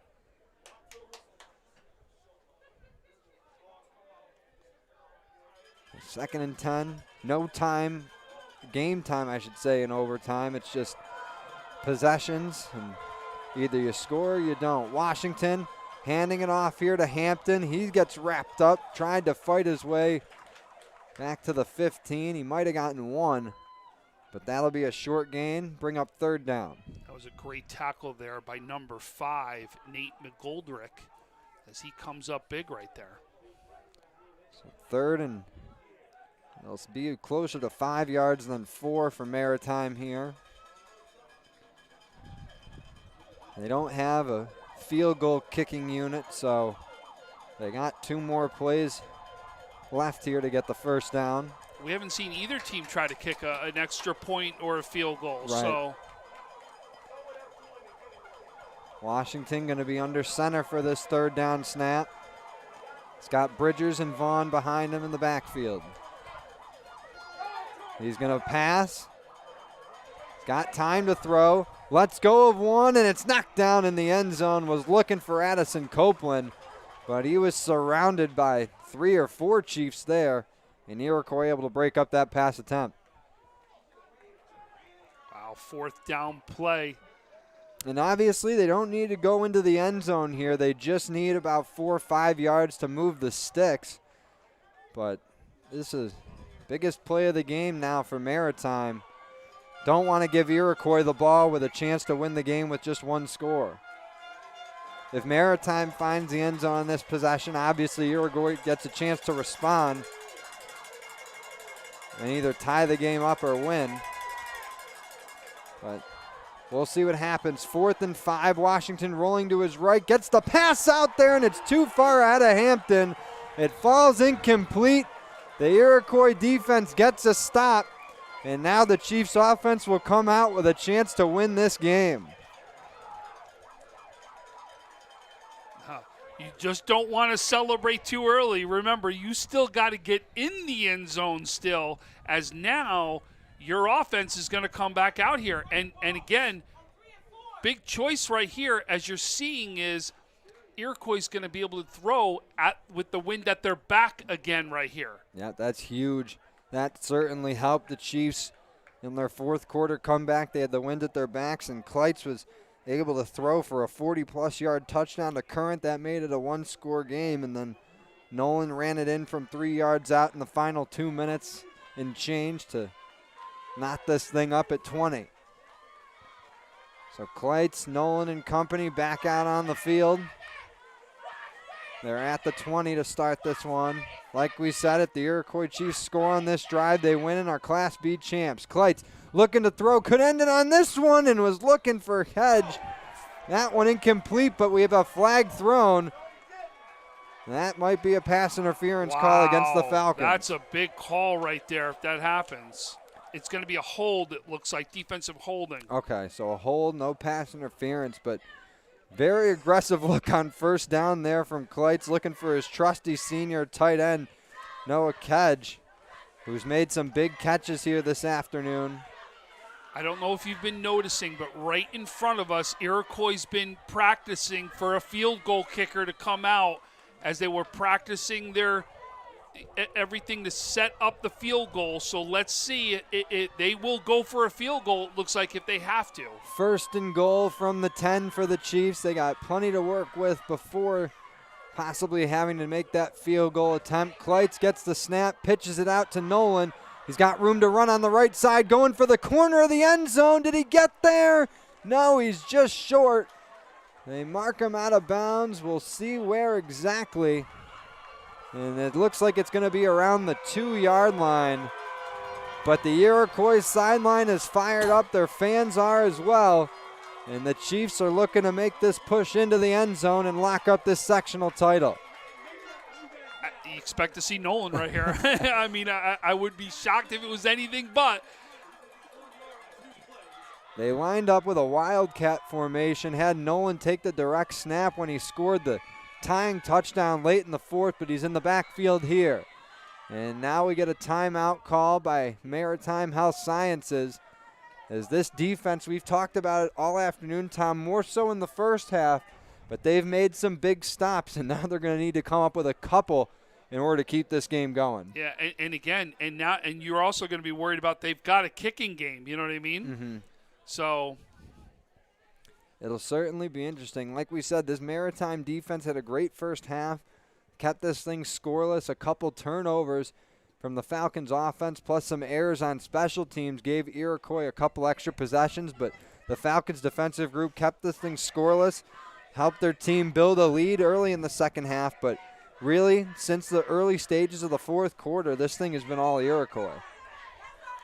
I mean, you saw it looked like Iroquois in the first half really struggled moving the ball. You wondered if they were going to be able to put points on the board. We said what adjustments were going to be made at halftime. Obviously, Iroquois makes every necessary adjustment. Be able to put 20 points on the board is now both teams have given up more points than they have all season. Yeah, and a credit to Maritime, too. I mean, they made adjustments at halftime. They were scoreless through the first 2 quarters. They made adjustments, but Iroquois has just been so resilient in this one.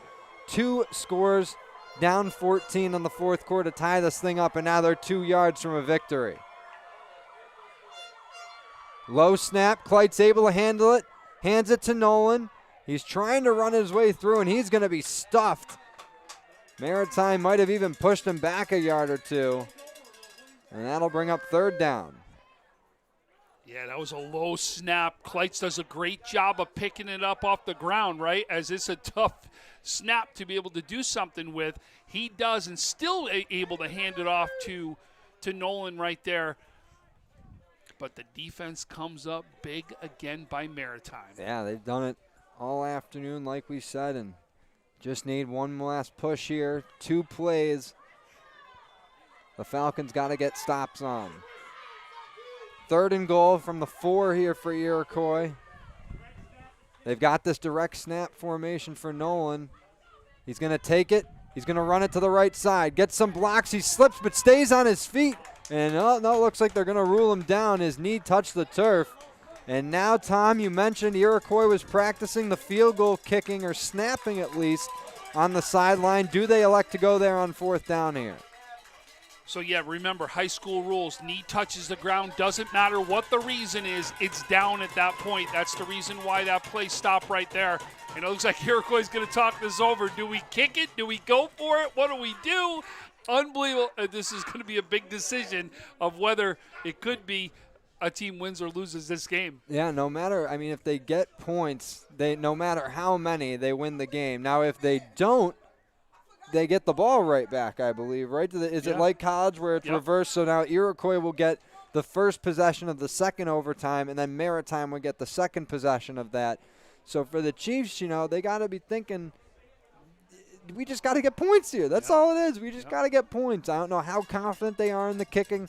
Like you said, they were practicing the setup and the snap and the hold. The hold, everything. They were practicing to see what's going to come into play right here. But with how Kleitz has thrown the ball today, and just, I mean, I know that they're a little far to trust Nolan for a run. They're going to kick it, I think. Yeah. I don't see Kleitz. I don't see Nolan. I think they're going to try to kick this one. Yeah, they're going to kick it. And let's see who they have doing the kicking. It is Kendall Mariacher, a junior. And this is going to be about a 25-yard kick, and it's blocked. No good. Oh, wow, John. We got a game. Unbelievable. Well, Maritime's defense comes up with the big stops. The field goal attempt is no good. The Falcons have life, and we are going to our second overtime. So the Iroquois offense, I believe, will come right back onto the field.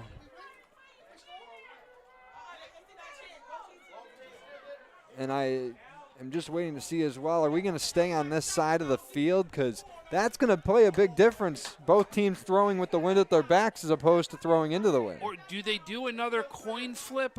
That's the one thing for the field. I don't know. So we'll see both teams just getting a little bit of a break here. The fans on both sides needing a minute just to, catch themselves a little bit.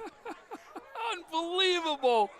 Wow. I mean, if you would have thought going into the fourth quarter, even the beginning of the fourth quarter, that we would be going into a second overtime here, I would have thought you were crazy. But like I said, the resiliency of Iroquois, and now the resiliency of Maritime, their defense stepping up all afternoon, and once again here in overtime, gets us into the second extra period, still tied at 20. So Iroquois' offense remains on the field. It's a new set of downs. 1st and 10, they're back at the 20. A score does not win the game for the Chiefs now, though. Maritime will get a chance to answer back. Kleitz sees some pressure, rolls to his right, now he'll run. Jumps over one defender before being brought down, but I think he got enough for a first down there. Yeah, I agree, and it was right on the tackle for Maritime. But what a great job right there as Kleitz sees an opening and goes for the first down. Yeah, that's a very smart play by the quarterback. Didn't see a throw, but knew he could pick up the first with his feet, and he did it. So now, Iroquois again, 4 chances to get points on the board here. He's got 2 receivers to his right side, Nolan on his left hip. First and goal from the 10. Kleitz takes the snap, hands it to Nolan, and he's popped right away. No gain there for number 10 in red. It'll bring up second.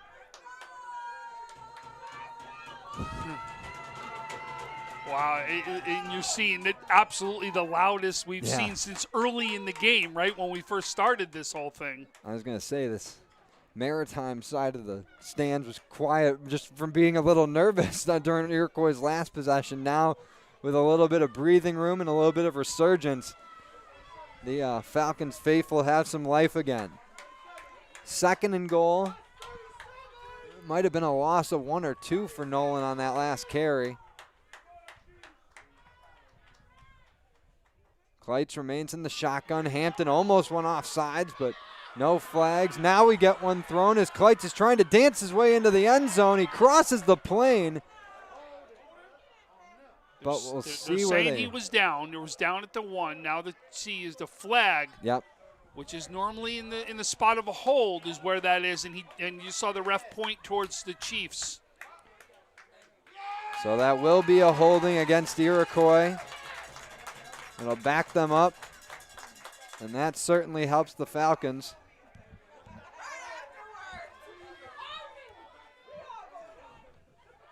See where exactly they mark this one. They'll replay second down, but this will be all the way back to the 20. So second and goal for Iroquois. They need 20 yards to get into the end zone and only 3 plays to do it. Of course, if they do try a field goal on 4th down again, that would be a risk as they would have points, but they would have to get a stop against Maritime. But still a few plays before that possible decision. As I said, second down. Kleitz takes the snap, has some time to throw, gets a throw away, and that one through the hands of Boole and incomplete. Was pressured there at the end of that play by Reuben Hampton, who has just done a nice job on both sides this afternoon for Maritime. So that penalty right now proven to be costly because it's making this 3rd and really long right now. But remember how long we had a 4th down and really long when Kleitz came up big earlier in this game. So do not count them out yet. 3rd and goal from the 20. Kleitz in the shotgun. Got Nolan to his left, 2 receivers to his right. Another one out wide on the left side. Kleitz takes the snap, swings it out for Nolan, but it's just out in front of the outstretched hand of the running back. And that'll bring up 4th and long. And Kleitz is going to come over the sideline. Got to think that they're still going to go for a touchdown here, Tom. No field goal attempt. No. Especially with how the last one went.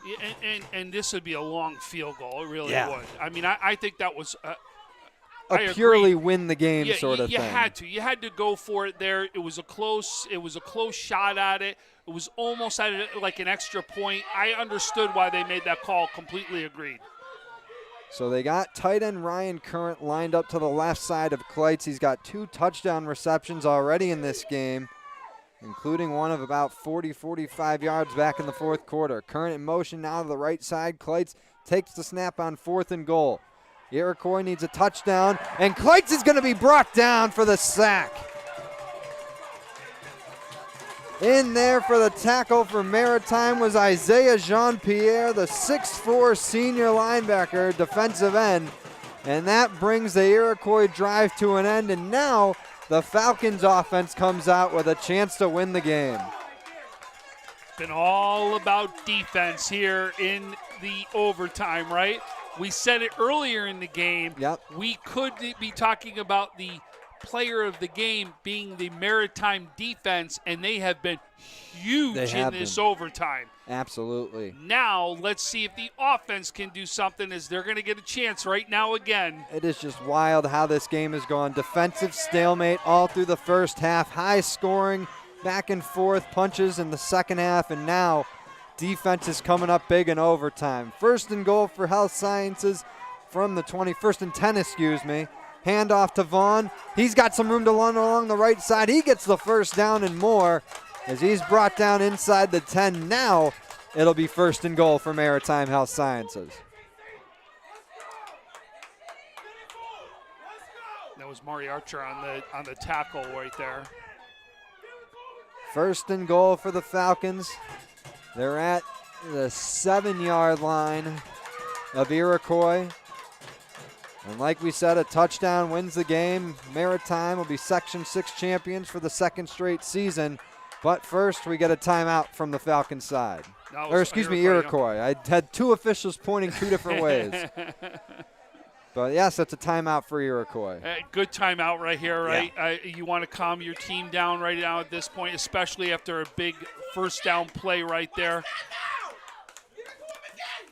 And this Maritime Health Sciences fan section is fired up as they've been all afternoon. They know that they're knocking on the door of a victory here. And for the Iroquois defense, you know, they've played a great second half. I know they gave up a couple touchdowns in the third and another one in the early part of the fourth, but they have been locked down. We talk about how the Maritime defense has been. This Iroquois defense has done it as well. Again, we've already saw the flip side. We saw Maritime's defense stop down in the zone. Now, will the Iroquois defense step up and be able to do the same thing? It's certainly possible. We've seen it. But first and goal here for the Falcons. Washington, the handoff to Vaughn. He's able to move ahead, still on his feet, but they blow the whistle. And we'll see if he got any forward progress there. It looks like about a half yard is what he got on that one. But So- defense comes up big, right? That's a big stop right there on first down. Yeah, they just want to keep it to a minimum or none for Maritime's offense. And we're not going to see anybody try to attempt a field goal here for Maritime. So, again, you've got to step up. You know what you're going to now be dealing with. Second and goal. Still at around the 6-7 yard line of Iroquois. Washington under center. Takes the handoff. Or takes the snap, hands it off. It's Vaughn going up the middle, but he's stuffed again. And that'll bring up third down.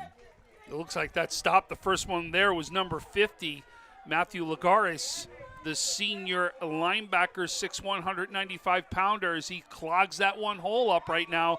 Third down, defense stepping up again. Are we going to a third overtime is the question, or does Maritime get the win right here? They got two chances to break through and wrap this thing up and bring home their second straight Section 6 championship.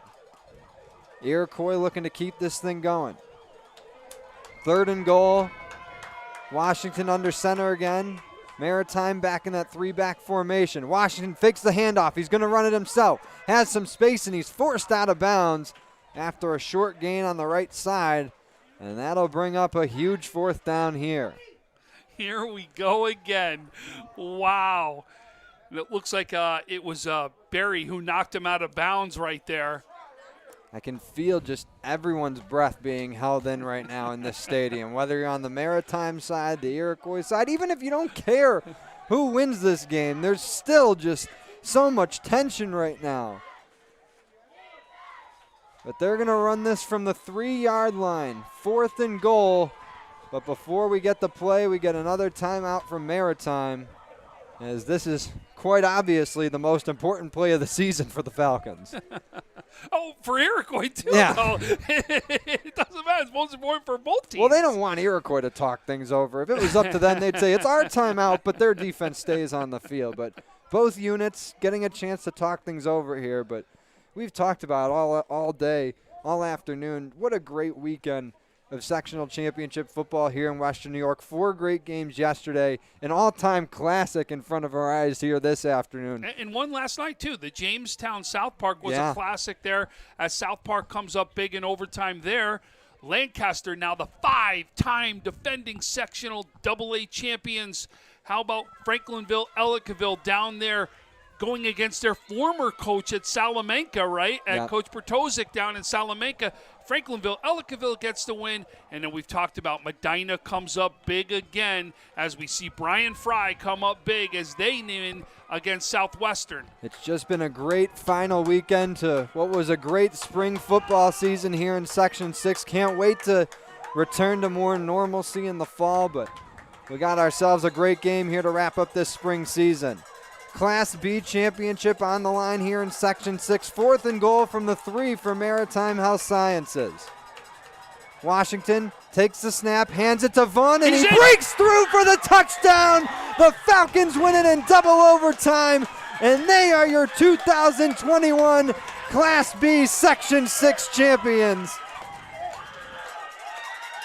Maurice Vaughn had himself a huge game all afternoon, did it on both sides of the ball, didn't find the end zone until double overtime, but his game-winning run gives them the victory and gives them their 2nd consecutive sectional championship. Wow, what a game is all I have to say. This is one for the ages right here. Double overtime win, comes down to 4th down.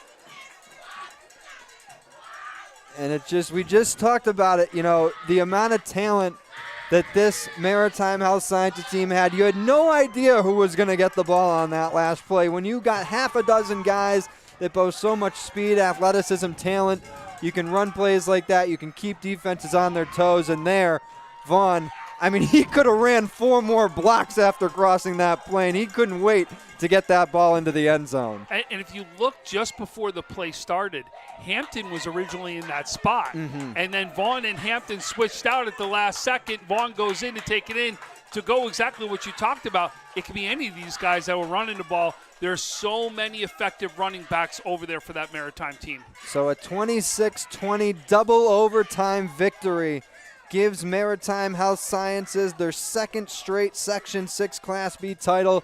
For Iroquois, we mentioned it, they were undefeated coming into this one. Unfortunate end to a great season for the Chiefs.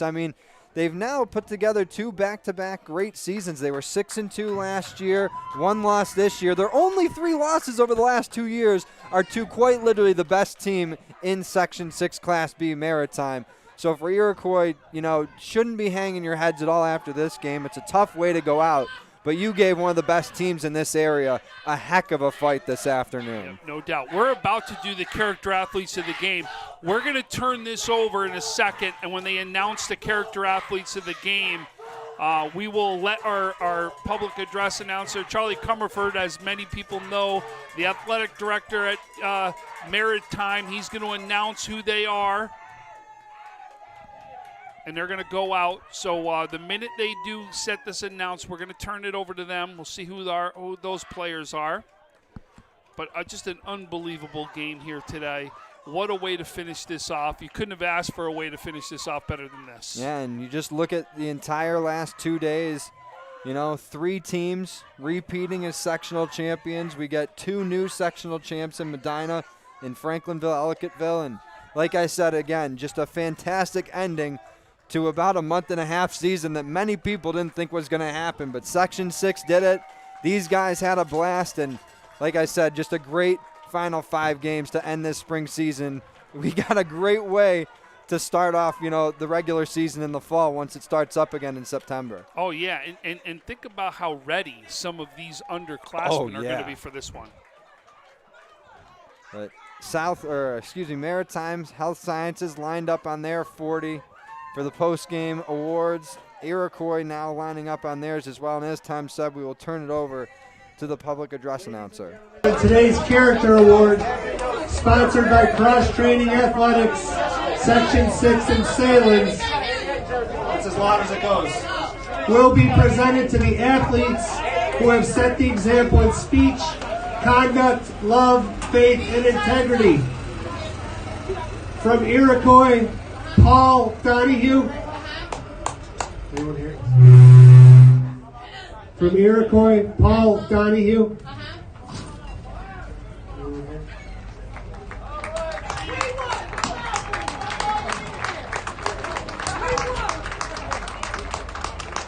And from the Maritime Health Science Falcons, Maurice Vaughn.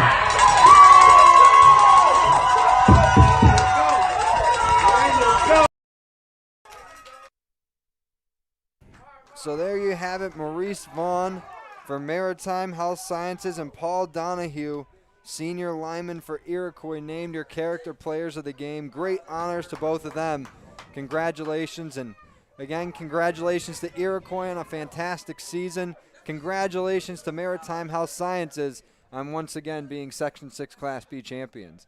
So that'll do it for us here at Johnny B. Wiley Stadium. We thank you for tuning in today and all throughout football season. We hope to see you guys around for the upcoming spring season. We'll have more high school sports action for you coming soon. But for our camera guy, Mark Narita, thank you for controlling our camera today. For Tom Prince, I'm John Simon. Thank you for tuning in. We hope to see you for more high school sports action very soon here on WNY Athletics.